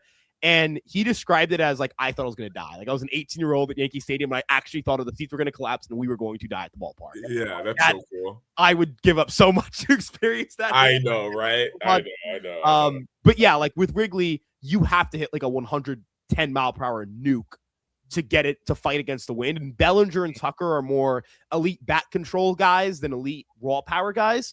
Tucker's got a little more juice than Bellinger, but it's not like a big gap. And again, with like Citi Field, it's not going to work there. And there's a lot of wind in Citi Field too. It's right by that bay out there, which if you go there in January, for whatever reason, you'd never be near Citi Field in January, you will freeze to death. Like you will freeze. You need to wear like a million layers. It's bad. So don't see a reason why Bellinger would play there. Yeah, I agree. It's going to be us, right? Like he has no choice. They're at a standstill because the Yankees kind of have no choice because they kind of box themselves in the corner, as you talked about. They should just go after Tucker. Like they should just go after Tucker. I get he's not that good in the field, but go after Tucker. Get Gringo Soda. It's also like it's kind of funny. He's like bootleg Soto. He really is a bootleg Soto because he's like a high walk rate, low strikeout rate, doesn't have the pop, doesn't have like he doesn't have nearly as much juice in his swing that Soto does. Soto has Soto. I maintain that Soto's like an actual psychopath. Like that at bat in Cleveland, like that, he's like an actual maniac. He's like a Tom Brady, Michael Jordan level, like competitive maniac. That is like he's a sicko. It hurts me he's gone just because of how great it was to watch, like the experience of watching him. But I think I'll sit back and have some comfort in saying I think I've watched the best version of Juan Soto, given that it was him and Aaron Judge together. And like right field can mask a lot of the defensive issues because it's short and like you're not really assigned to do much out there. And I what's weird is I remember telling a friend is I think if they had Soto last year, they probably ends up the same thing this year. Yeah, because they don't have the starting pitching to get there. Yeah, and I just think that like, not to regurgitate Soto stuff again, but I just think that Judge in right field is the way to go. It's fair. Like it's the better position for him. Like obviously, like numbers wise, and just like launch on his legs, and it just like I would love to have Soto back because he's Juan Soto and he's marquee and he's blockbuster, and like you need that, like Cody Bellinger's just not gonna matter as much as Juan Soto matters. You know what I mean? Like Juan Soto's blockbuster, you want that back, but I also think it's probably the same thing. It's probably the same team. I will also say with Soto, the thing that probably made him the most fun to watch was if you look at like the swing data, his intercept point, so where he makes contact with the ball, was further out front, and he was swinging harder, and he was pulling the ball more, which wasn't, I think, a thing of I'm trying to play to Yankee Stadium, but the fact that you go 2-0 and Judge is behind him, you have to throw him a fastball, and he was probably just having so much fun up there, man. Like, just like, dude, it's 2-0. I'm taking a daddy act. Like, I'm swinging. I'm hitting this ball to Jersey, bro. Like, this ball's going, man. I'm hitting this ball to Hudson Valley. I know. Well, so earlier in the year, like in 25, earlier in the season, he was saying that. He was like, yo, man, like, it was different last year. I had the best hitter in baseball behind me, and they were fucking destroying me, whatever, because they were scared of Judge. And even Judge had to be like, bro, like, he's gonna be fine. Like, he has Pete Alonso, but he has. What I heard when I would see like some of my Mets friends go, this guy's a fraud, but like, appreciate him. I would do anything to have him back. What is wrong with you? They don't know how to appreciate a guy like that. You know what I mean? Yeah. They're like a little, they don't know how to do that, man. I think also, and this is, I don't want to like, make this the Mets podcast or whatever. Yeah. But I do think part of it, right. I think part of it is this idea that for like Soto and Lindor too, like I just feel like they just get a lot of crap that they should not get. Like, there's a lot of Lindor's a Hall of Famer. Lindor's an incredible baseball Lindor's player. I can't get around the idea of like not wrapping your arms around a guy who's that good and also is not like a notorious playoff drop or anything of the sort, or doesn't like perform well in high leverage. Like, there's no like, I guess the first year was not good, and I get that, but even then, it's been 5 years? Like, let it go, man. You know what I mean? Oh, back then, Aaron Judge was just a normal good player. It was like a star, not a historically dominant, transcendent force. Like, it's been 5 years, man. Yeah, can you let it go? I remember there was a clip, a 2017 Judge clip. I think it was a home run he hit in Seattle in his rookie year. And I quote tweeted, and I was like, there was a world where, and it wasn't that long ago, where 2017 Judge felt like the best version we would get out of him. Yes. And he would just be like a really, really good player. And maybe on the Hall of Fame track still, but like just like a really, really good player, a really, really good star. It like felt a like Mattingly, Judge. Yeah, like a Mattingly, Bernie Williams star. But not like an historically dominant Barry Bonds kind of player. And he's now an historically dominant Barry Bonds type of player. I pray that we get this guy a ring. Like, we just gotta put a team. We just gotta put a really fucking good team around him. Look, I don't think they're gonna get Horner. No, I don't. Unfortunately, yeah, I think it'd be really good for that I think shortstop. Yeah. I don't think. I think we're heading into shortstop with Jose Caballero, the Cab. Caballero, and Anthony Volpe. Yeah, I agree. Like, yeah. And hopefully Cabby plays really well, and we don't have to see Volpe every single day. I think what ends up happening, and I've been thinking about this for a bit, because I don't think it's as much that the Yankees have like this unheralded man crush on Anthony Volpe as much as I think it's got more to do with the lack of options there. Because the second Caballero walked through those doors, like, he was fighting for starting time. Like, the second they got a like, Oswald Peraza sucked. So I would agree. I would agree with that. But I will say they were invested in having Volpe be really good. Like, yes. They're very invested in it. Oh, they're yes, for sure. Like the stuff with like Boone and Meredith was crazy. But you know why I think that is? Elite. And it's like, what are you talking about? Why are you yelling at that was crazy to me. Why are you yelling at poor Meredith, Boone? Like, what the fuck are you talking about? I think the reason that not that Meredith can't hold her own. She can. But still, like, my theory here is that the more expensive Volpe gets in arbitration, the less that desire to hold on to the player is. Because think about it, if you're paying $700,000 in this league for a player, you don't have to get much out of them for them to be worth that contract. You actually could get nothing out of them, and they're probably still not an overpay. As Volpe enters like arbitration 2 next year, he's going to get a raise unless he's outright atrocious. Like, if he's about as good as he's been in his career, he's making $3.5 million this year. That's going to jump to like $6 million next year. Anthony Volpe, the $6 million luxury tax hit. We're talking about like we can have the whole conversation of how much they overly invested him, but I think that conversation shifts the second he actually starts impacting your payroll. You know what I mean? Where once he starts impacting your payroll, you can get out. Like Gary, I think Gary had way higher highs than Volpe. Like this is not a Volpe versus Gary comparison. Let me clarify that.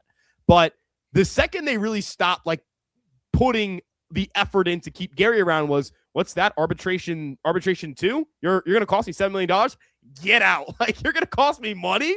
What? Yeah. No, goodbye, Yeah, I will give them credit with the Sanchez things. They really did try with Sanchez. I'll give them credit. I agree. Yeah, but they really did try with Sanchez, man. They are trying really hard with Volpe, and I think the leash is very much tied to the fact that he's cheap. And I think that is where this feels like Volpe's last shot. Like this is your 4th year. You're gonna get another raise in arbitration. No, dude. Like you can't pay $7 million to a player who you don't want starting every day.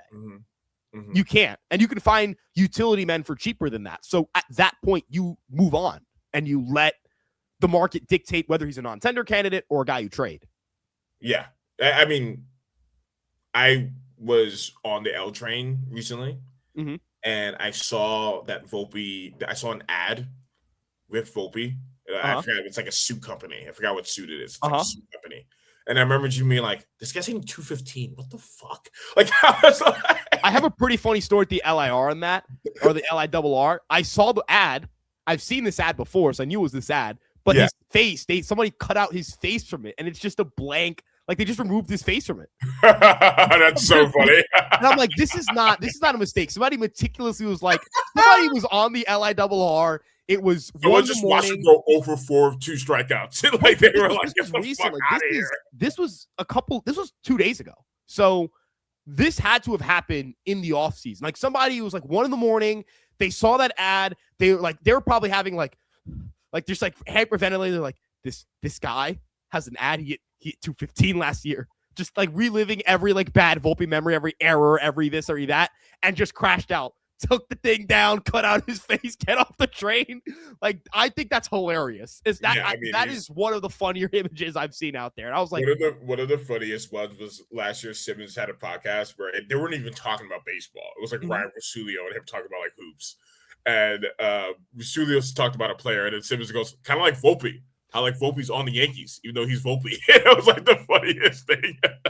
Dude, I will say, Bill Simmons, that podcast, his ability, like, there's just some bag pulls where it's like, dude, how? Like, okay, man. Like, I think he did like an all-time traders, and he put like Lane Kiffin in the same bracket as, oh my gosh, this is bad. Like, I'm a confirmed Catholic. Like, I've been confirmed at my communion.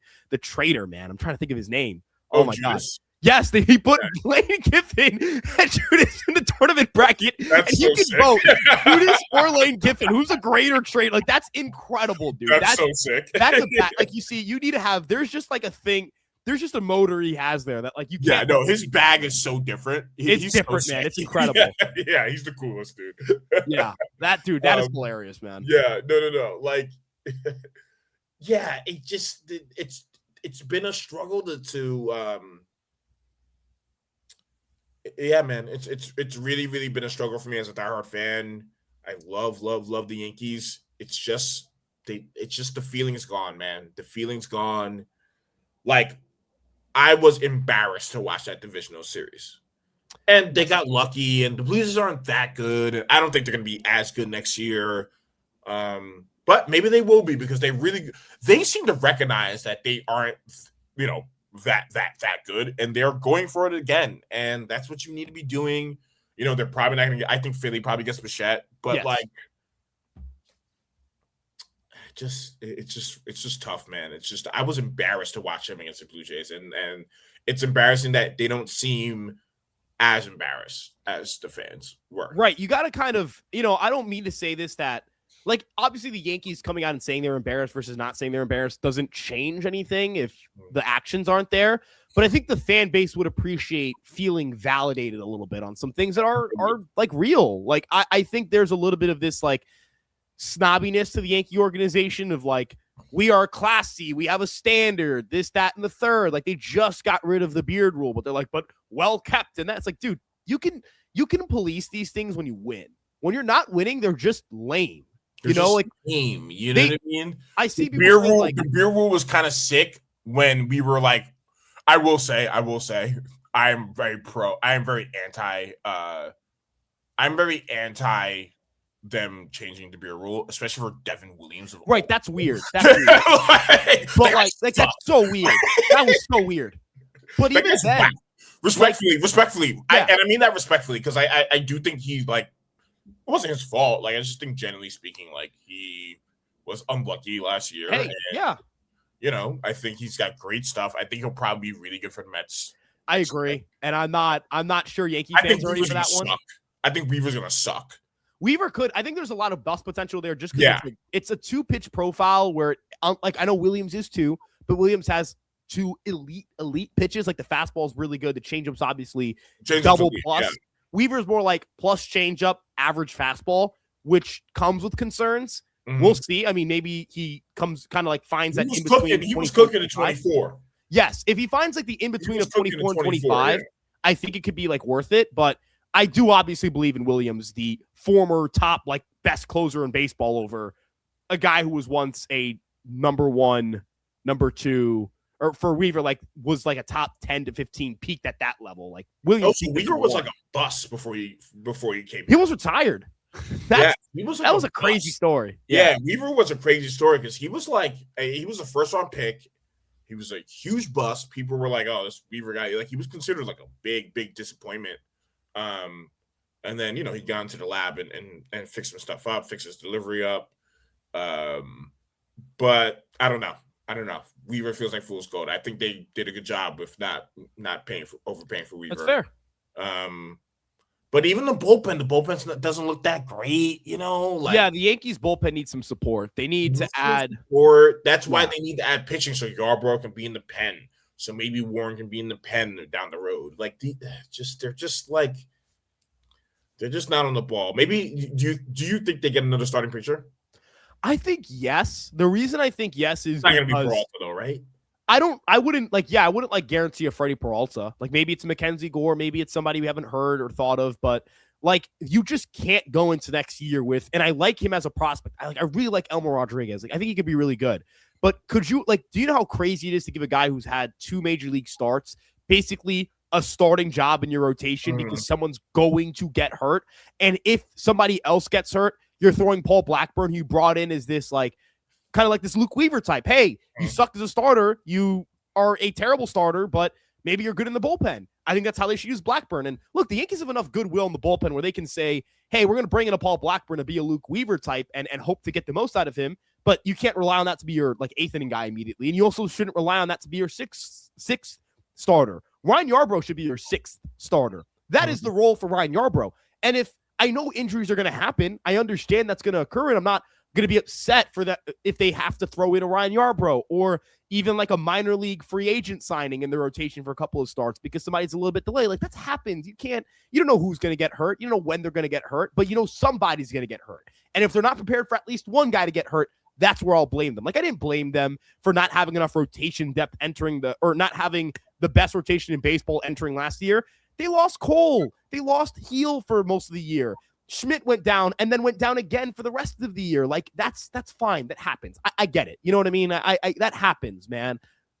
You can't go into spring training without adding another starter. At that point, yes, you have opened yourself up to whatever coming your way, and you winning like 45% of your games until Rodon and Cole comes back and being 7 games out of the division. And if you want to say it's luck, no, that's not luck. Bad luck is when you should be good, are prepared to be good, and just are not good for some reason. Like, that is unforeseen circumstances. When you are solid, like the Yankees are projected to be like an 86, 87 win team. It's not that hard to win 84 games when you're projected to win 86 or 87. It's also not that hard to win 90 or 91 or 92, maybe even 93, but it goes both ways. So, again, I'm not saying the Yankees suck. They don't. They're not a bad baseball team. You want to start? Yeah, I think a lot of the projections do not understand how good Ben Rice is going to be next year. I agree. I think that Ben Rice will be better than that. I think some of them are down on the pitching a little bit too much too. Like, I see like a lot of 4 ERA projections for Schlittler, and I'm like, I think he'll be better than that. Like, me personally, I think he'll be better than that. But you know, you can also kind of have that go both ways. Some projections think Volpe's closer to a league average hitter. I don't think he'll be close. I think he'll, like, for example, Fangraphs, their primary projection system is Steamer. Volpe's a career 15% worse than league average hitter on Fangraphs. He's projected to be only 5% worse than league average in 2026. I disagree with that. So we could go like both ways on overperformance, underperformance. I don't think you can count on Volpe being a good hitter. I agree. think even the league average, it would be. It is league average, optimistic, right? Yeah. Which is crazy that would be like if he's a league average hitter, hey, they can do something this year. Like that's kind of right because he's I think the defense was he was. I think it's a combination of the shoulder, and I think he was a little bit psyched out, like a tad bit. And I think he was pressing a lot. He visually, if you watched him play defense, I mean, look at, I want to credit the person who had this description of like watching the tape of his defense. I wish I had the name, but I don't. But described it as it's a very, like he's double clutching. He's like very, he's trying, his whole body is jittering just to get a throw across the infield. Watch a Dansby Swanson, who also does not have like a great arm on StatCast, but watch him play shortstop. It's not like it's field, boom. Like it's very, he's gliding to the ball. Watch McMahon play third base. It's very like glide to the baseball, fluid, boom, into the chest every single time. For Volpe, it's very erratic. It's almost like watching him hit in a sense, where it's a very like erratic swing. His defense looked a little bit like that last year. Mechanically, he kind of fell apart a little bit. Maybe that's, as you mentioned, the shoulder thing, playing through injuries, build bad habits, all that stuff. But post-surgery, like you can't just expect it all to come back, and you can't expect there to not be rust. And that's where Caballero is really important here, where, hey, man, you've been a utility man your whole life. Here's a shot. Like, here's probably your last shot to ever be a starting player in the big leagues. Go take it, man. Like, I really like that for him, where it's like, dude, you're never going to get a chance to on a contender. Yeah, I like Cabby. If you start somewhere, it's going to be on the Rockies, man. Like, you ain't starting anywhere again if you don't take it and grasp it here. Cabby on the Rockies, that makes me sad. If Jose Caballero has a 700 OPS, steals 30 bases, and plays good shortstop defense, he's better than Anthony Volpe. Yeah. And he's a starting shortstop in the big leagues for a lot of teams. Because look at as Yankee fans, we're aware of the fact there aren't a lot of attractive shortstops out there. You know, like the best player you can get at shortstop right now is a guy who 20 other teams in baseball are like, I'm not sure I want you to play shortstop for me. Which, again, as you mentioned, Bo Bichette's a good player. Like, he would be a top 10 shortstop if he played shortstop for any team. But it's not a Yankee-specific issue on his defense. The Blue Jays were like, yay, you're back. We're going to put Andres Gimenez at shortstop. You can play second. You're not playing shortstop, buddy. They went to the World Series without him. Like, it's not nothing. And even the Phillies are like, we really want you to play second base for us or third base, not shortstop. Right. You know, it's like Trey Turner. I know he had a good defensive year this year, but it's like he's the greatest defensive shortstop we've ever seen. You know, these are teams that don't have dominant shortstops. You know what's funny is we had Derek Jeter play shortstop for a number of years, and that went very up and down throughout his tenure, right? Like, he was very up and down as a defensive shortstop throughout his tenure, particularly with WAR, particularly with URS numbers, like particularly with like advanced statistics in defense. He was very up and down. And to be honest, eye test too. Like, you know, Jeter's range, you can see in the eye test that his range wasn't really all that great in a lot of the years. But, you know, he was Derek Jeter, and just like the consistency of that position, he manned it for 15 fucking years. Like he was good to elite for 15 years. That shit is crazy. Imagine a shortstop nowadays from their age 22 to their age 35 season, averaging a slash line of 318, 388, 459, being 26% better than league average, being a plus on the base, like a firm plus, not like a soft plus, a firm plus on the bases. This guy was one of the best offensive shortstops we will ever see. Yeah. And I even find it disrespectful. People are like, well, Bichette is like Jeter. It's like, no. Brian, you're so right about this. This is what I always tell people who say Jeter's overrated. Defensively, yes. Very much so. Yes. Offensively, he's historically underrated, in my opinion. I agree. Like, the age 35, is it, season in 09, where he bats 330. Yep. I think it is. Hold on. I'm gonna get this. 334. 406 on base. 18 home runs, 30 steals. 465 slug, 6.7 wins above replacement on Fangraphs. Are you kidding me, dude? At age 35? 35 season. And, oh, yeah, he also had more wear and tear than your average 35-year-old because this guy was playing in the postseason every year, ends up his career. So that was a year. You know, it's funny that season happens a year after they missed the playoffs. And I think that was huge. That was huge for him. That was huge.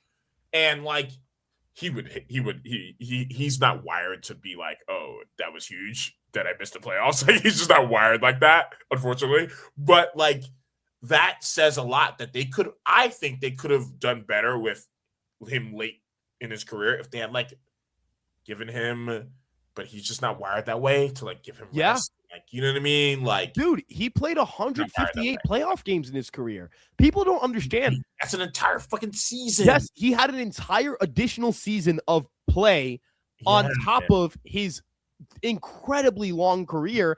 And in the postseason where every pitcher is better, everyone's throwing harder, you're not seeing slot pitchers, you're only seeing good teams. Like, people forget pitching is a lot better. So maintaining your offensive profile in the postseason is hard. You are supposed to get worse. It's like in basketball, you're supposed to shoot less efficiently in the postseason. That's how it goes. Derek Jeter's average decreased by 2 points. His on base by 3 points, and his slugging percentage improved by 25 points. His WRC plus improved from 119 to 121 in the postseason.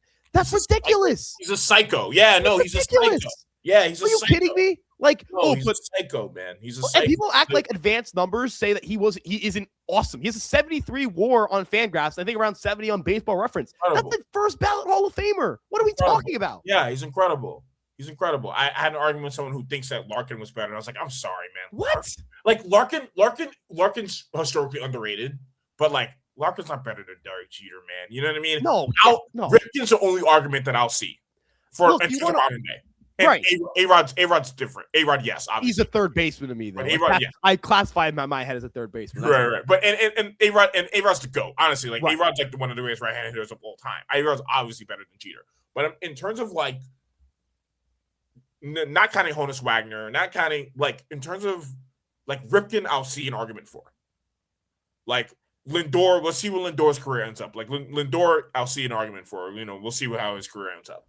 But other than that, man, like that guy was aces.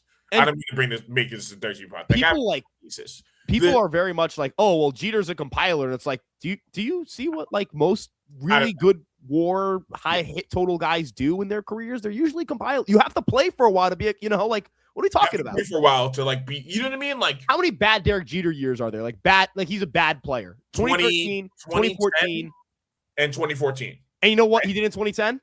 What? In 2010, he was a 2.3 win player. He was a league average shortstop. Yeah. No, 2010 is a holy shit. I won my 5th title. I went balls to the wall the whole year for that 5th title. If you remember, we don't start with A-Rod in the first 5 weeks of the season. So it's just him and Tex and Cano carrying the team the whole year for the most part. And then A-Rod comes on towards the second half of the season. And then at the end, like that year's magical because it's the bow on the top of the entire era, right? It puts the bow on the entire era that year. And like they don't have it if Jeter doesn't like go balls to the wall from April to October. Like he was amazing the whole fucking that World Series. He was incredible too. He was on base all the fucking time. He was on base all the time. You know, like all the time he was on base. Like the Phillies gonna get him out. Like he was great. He was terrific. And I also have a theory that in the late 90s, he was getting to be really, really, really elite. Like that 99 season is an amazing season. It's an incredible baseball season. 98 season, he's incredible. I think he has an 8 WAR in both of those seasons. That's like incredible. That's incredible shit. His WRC is really fucking good. Like it's incredible shit. And then the wear and tear from those years made him into like just a very good player. And even then, like this is a guy who was consistently an all-star caliber shortstop that just never, who should have probably won an MVP in 06, but didn't like, You could argue should have won that MVP. Morneau was great that year, and so I get it. If I'm just saying, like, you could argue should have won an MVP that year. They've given MVPs to worst players. I'm going to be honest. Like, they've given MVP to, they've given MVP to worst players. They've given MVP for players who have less good seasons than that. Like, they have. Yeah, and it's not to say that, again, it's not to say that, like, Derek Jeter is this, like, I get it. If someone's telling you that Derek Jeter is, like, the greatest, one of the 5 greatest players ever, sure, they're overrating him. But, like, the number, first and foremost, you're talking to Yankee fans who saw a guy win 5 World Series championships. If I get to watch a guy start of career to finish, win 5 championships with, like, I'm a big Knicks fan. If Jalen Brunson wins 1 championship with the Knicks, I'm going to name my kid Jalen. Literally, he's going to tattoo his face on my chest. Like, I don't care, dude. You got to understand that that's part of this. Mm-hmm. I'm sure Red Sox fans overrate David Ortiz, but of course you'd overrate David Ortiz. He's got like 3 championships. I don't even think they do. I'm just saying. Ortiz, yeah. You mythicize these guys. But like, it's just like Ortiz is the most clutch baseball player I've ever seen in my entire life. Oh yeah, for sure. I mean, that guy was like a psycho in the clutch. Like, he's the most clutch baseball player I've ever seen in my life. That guy reversed a curse by himself. Without, like, the 04 ALCS is considered a collapse. What it should actually be considered is like one of the greatest single player performances in a series like ever. He switched it on a dime. Do you remember the World Series he had against the Cardinals in 13? Oh my God, he was unbelievable. He murdered them. Like, that is one of those things where, like, dude, that team's not that good. Like, yeah, dude, if I was a Cardinals fan, I'm just like, bro, put up the 4s. Like, that's my thing. Sometimes I'll watch, like, some old games of, like, not even old. It's like 2010, 13, mid 2000. Like, just walk the freaking guy. What are we doing? Like, have you ever watched the full Game 3 ALCS 03 game? Yes, I have. I think that game is one of the better. It's one of the. It wasn't like a super, like, it wasn't like the Aaron Boone home run, right? Like, it wasn't like a super or like Poppy in 04, whatever. But it was just like baseball theater. And it was a 4-3 gnarly game. It was pretty well played, other than the ruckus in the 4th inning or 3rd inning or whatever it was. Like, it's the coolest shit. It's like it's like a relic. It's awesome. It's awesome. It's awesome. Yeah, man. I hate to make this for sure. But I think, again, when it comes to the Yankees, it all ties back to this. Like, you look at what I think the Yankees have lost, and I think this is how we can tie the bow beautifully on Jeter and everything we talked about. Mm-hmm. With Jeter, and I'm not saying Judge doesn't do this, but with Jeter, there came standards. And I think part of those standards came with the people around him. Yeah. Jeter came up surrounded by a lot of veterans, not a lot of guys, not everyone's a Hall of Famer in that group, but like really like Hall of Very Good and Hall of Famers, like a good blend of Hall of Very Good and Hall of Famers. And to be essentially going into every single year in your first 4 or 5 years in the big leagues with that group, it creates like, this is all I know. This is my standard. This is what it has to be every single year. And when you become that chiseled veteran or that grizzled veteran that has to be that role model for other players, it sets that standard. When your owner's in line with your, like, let's be honest, delusionally unrealistic expectations of your team, which is to win every single year a World Series championship, it works. And I think there's a little bit of a disconnect in the sense of Judge and Stanton are the only guys who have been here on the position player side since 2022. Like, I think about this a lot. The last 2 postseason runs have largely consisted of first-year Yankees. There isn't a lot of continuity in these groups, and that's both for good and bad. You could argue you don't want continuity in groups that don't win a World Series, but you could also argue that a lot of these guys are coming from teams where that isn't the norm. Like, this is not what you grow up knowing. You could argue that the mid-2000s Yankees, I'm talking about like the expensive, overpriced, the ALDS exit Yankees. Yeah, the Yankees that were one and done. I love Chef, but like those type of like no pitching, only Ching Ming Wan as the starter, who's like, who would get killed in the postseason sometimes. Yeah, killed against the Tigers and against the no DH rule killed his career. Right. Just damn. Or the then Indians, excuse me, now Guardians. You can make a case they stuck with a lot of those guys for a little bit too long, but that having that core from 96 to 09, it's so huge. And they were so fucking good.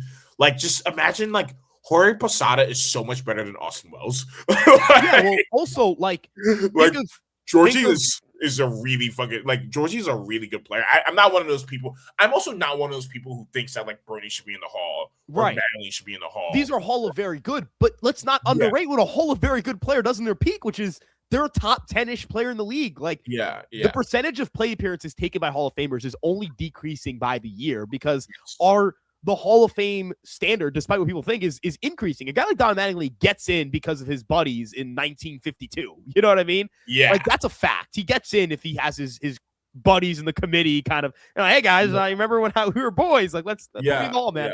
I also, I mean, Mike Petrillo had a thing. All right, let's keep tying it up. I was gonna do a Hall of Fame thing, but let's keep tying it up. The way I kind of like look at this is the Yankees in this current era, or even look at like we talk about like the ALDS exit Yankees in the 2000s, like that era of Yankee baseball.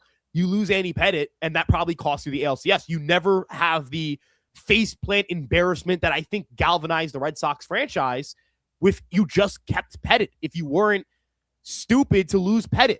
So the people matter as well on the field. And I think Judge is so interesting because you've been able to absorb some like characters over the years, and they haven't had so many issues to the point where it's killed your clubhouse. Like, you absorbed Alex Verdugo and Marcus Stroman in the same offseason, and nothing came of it. No, like, massive, like, sure, neither of them performed well, but in terms of, Marcus Stroman's being a head case on Twitter, like, that didn't happen. Or Alex Verdugo's not hustling, like, that didn't really happen. You know, like, these things never occurred. That's I think the Judge. Stroman had that one thing with Torres where he like kind of showed up Torres. Oh, right, yeah. Judge was like, bro, you need to chill with that. But even then, like, is that being the worst thing that Marcus Stroman did with the Yankees? The best. That's like the best behavior he's ever been on PR wise. And with the Yankees, I think Stanton and Cole are a big part of that. I think losing CeCe cannot, like, the effect of that can't really be, and Gardner as well to an extent can't really be understated, where I think there is a little bit, like, there's not enough like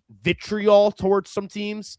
Like, I think CeCe genuinely hated everything about the Red Sox and hated everything about the Rays and hated everything about like teams that weren't the Yankees, and wanted to protect his guys. I think with Gardner, like, he became a little more of a prankster towards the end of his career, but there was like an intensity to him there. I mean, he's crazy. There's something wrong with the guy. He's banging he busted his lip and needs to get stitches because he freaking hit himself with his own helmet. Like, there's a little bit of that like urgency that those guys brought to the table. I'm not saying these guys are soft or are losers or whatever it may be, but like, how can Austin Wells be a leader in his second year?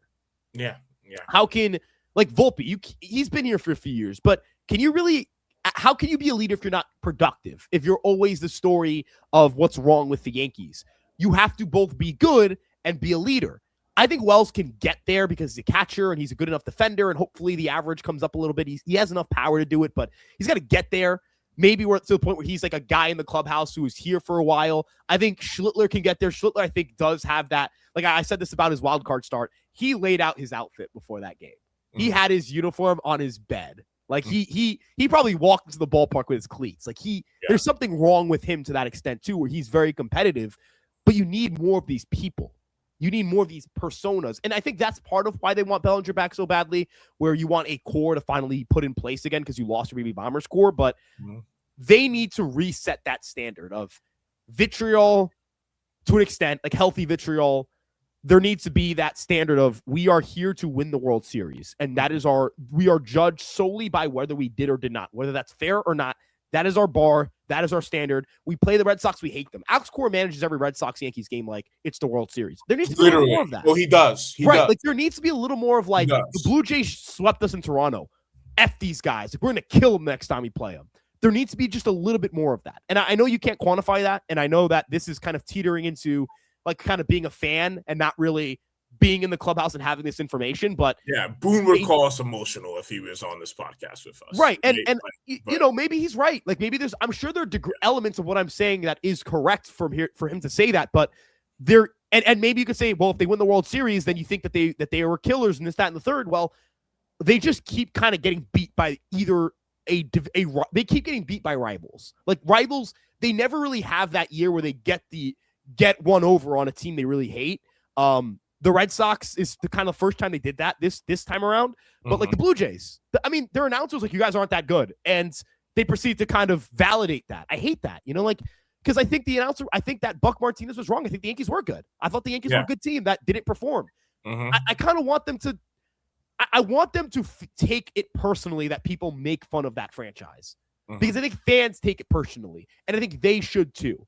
I think they need to take it a little more personally that people think you're losers. And I don't think you're losers. I don't think Judge is a loser. I don't think these guys are losers. I don't think Fried's a loser because he stunk in the ALDS. I think these guys are really good ball players and could win a championship. But let's put the money around these guys. Let's put the stars around these guys. And let's kind of go into 2026 wired with that mentality of, hey, we play the Red Sox. There's a little more to it. Let's kill them. Let's bury them. They got swept by them and gave them life. Don't do that. No more of that. No more giving them life. Yeah. You play them, end their season. You play the Blue Jays. If they're the Blue Jays 3 games over 500, you're playing them in April, try and kill them. Be like, oh, I want you guys to be 500 coming out of this month. Imagine all the pressure, all the antsiness. I want that. You want to stick it to these guys. So that's really what I think the Jeter era Yankees, what the Yankees can, the one thing they just need to gain a little bit more of, like, hey, let's just a tad bit more hatred. Yeah. It's a little these guys down. No, and I think, I think they're missing that a little bit. I just think they're straight up also not as good as those teams, Yeah, that's part of it too. About for sure. Baby Bombers.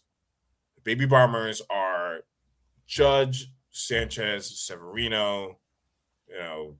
Were they ever as good as the Astros teams they played? No. Were they ever as good as that Red Sox team they played in 18? No. And were they as good? They never lost to a team they were better than, and they never beat a team that they were worse than. And they haven't. I think that Red Sox series, it reminds me of the Dodgers series where they could have had those guys. I agree. Like, also, Stanton wasn't quite as locked in as that was his first postseason. And I got to give him credit. He is kind of a departure. Like, I exempt him alongside the Judges and the Coles of the world of that, like, criticism of, hey guys, let's kind of have this killer mentality where, like, one of the coolest things Stan did this past year was, I don't want to see you guys wearing that ring. That is exactly what I like. That is like the nice blend of, okay, he's not like an a-hole. People don't dislike him. I don't want you to be like an a-hole. It's not good for because if things are going bad, you're the last guy people want to look at. But that sense of we are not proud to be second place. There's no pride in that. There's pride in being there's pride in the sense of, okay, we can build off of this. We can be better than this. But there's no pride in the fact that you accomplished being in second place. There's no pride in that. You know what I'm saying? That is, I think, something I do like a little bit. There's like that's the fan in me. That's not like the baseball mind trying to like build a roster or whatever. But I think the Yankees need to validate a little bit of that. Like that, I think there's a little bit of truth to it. There's just like a smidge of truth. I just think the average Yankee fan takes it too far. Like they're like, this guy's a loser. Like, this guy's a soft B word. Like, it's like, all right, man. Like, you don't know that guy personally. Like, you can't accurate. Like, you're just being unreasonable, right? It's like, oh, he's soft because he tore his UCL. It's like, what? He tore his UCL, dude. Like, what are you talking about?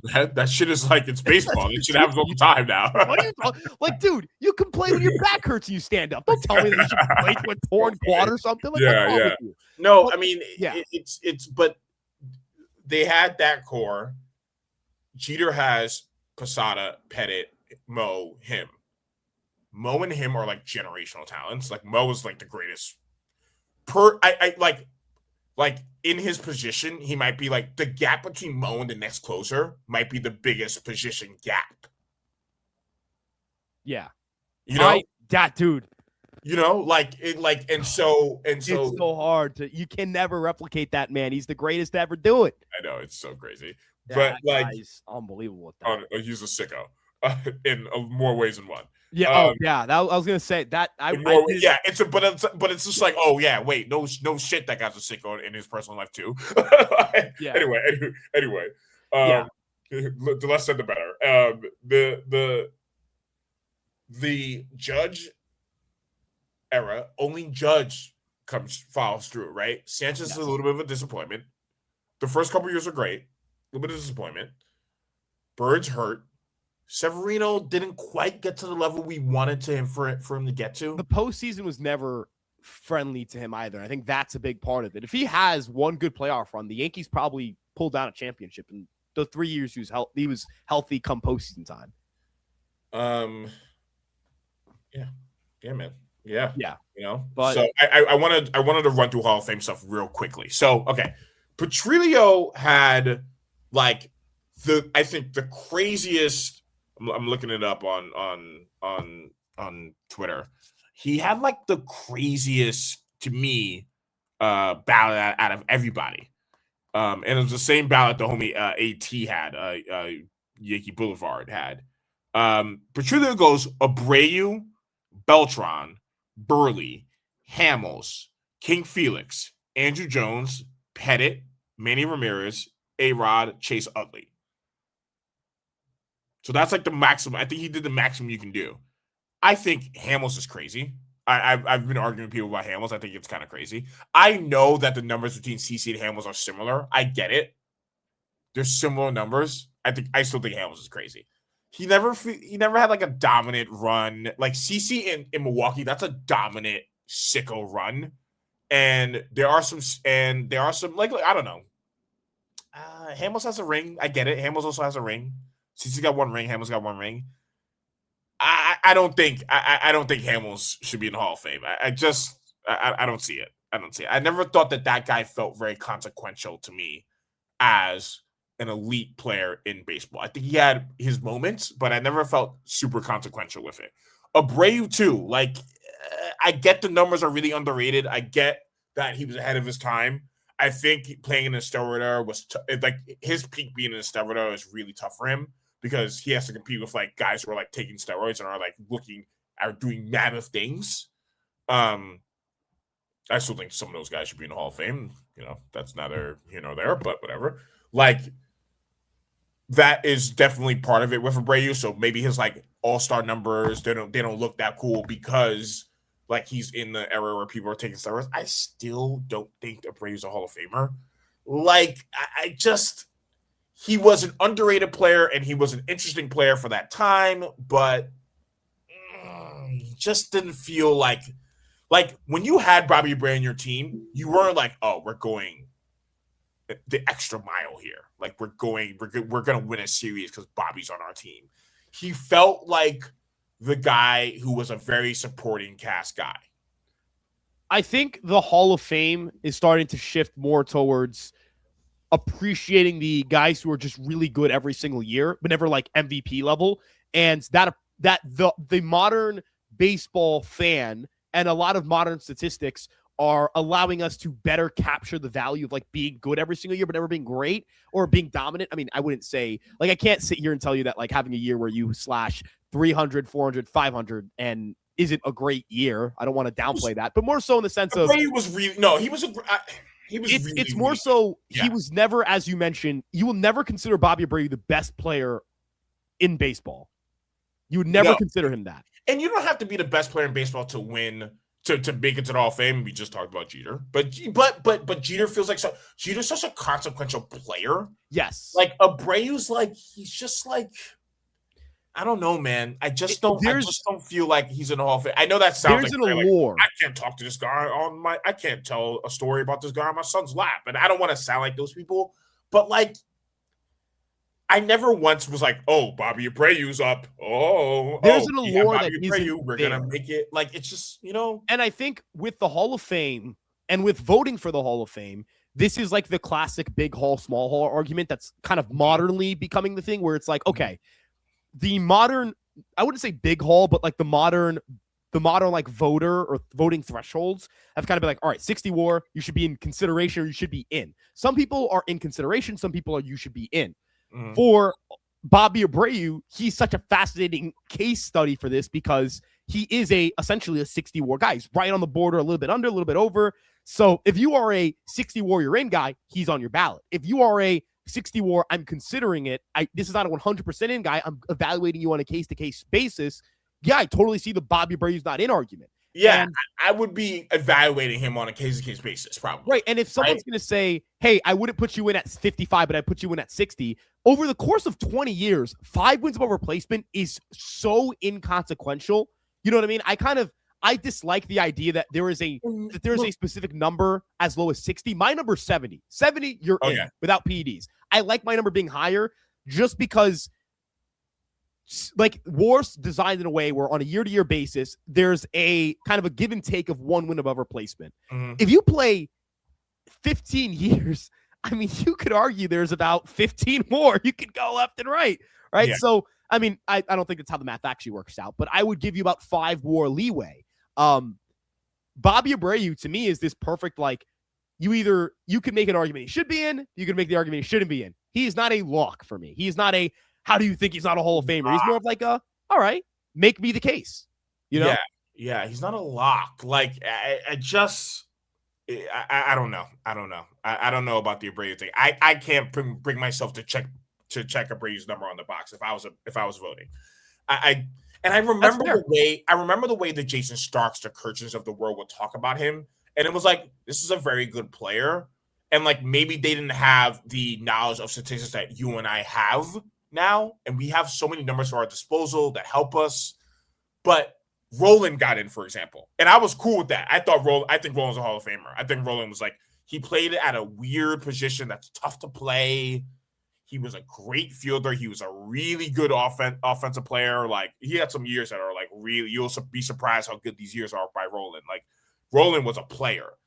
I'm fine with Roland being in. Abreu feels like statistics run amok a little bit. It feels like patting ourselves on the back for seeing the fact that this guy was underrated, but I just don't know if he's a Hall of Famer. Like, this is the Hall of Fame, right? And Scott Rowland, it matters to me. You know what I mean? Like, it's just like, Scott Rowland's was about 10 wins by replacement in his career, better than Abreu, and had a lot of injury issues. Like, he missed a lot of time. Yes, so Roland could have had a longer career.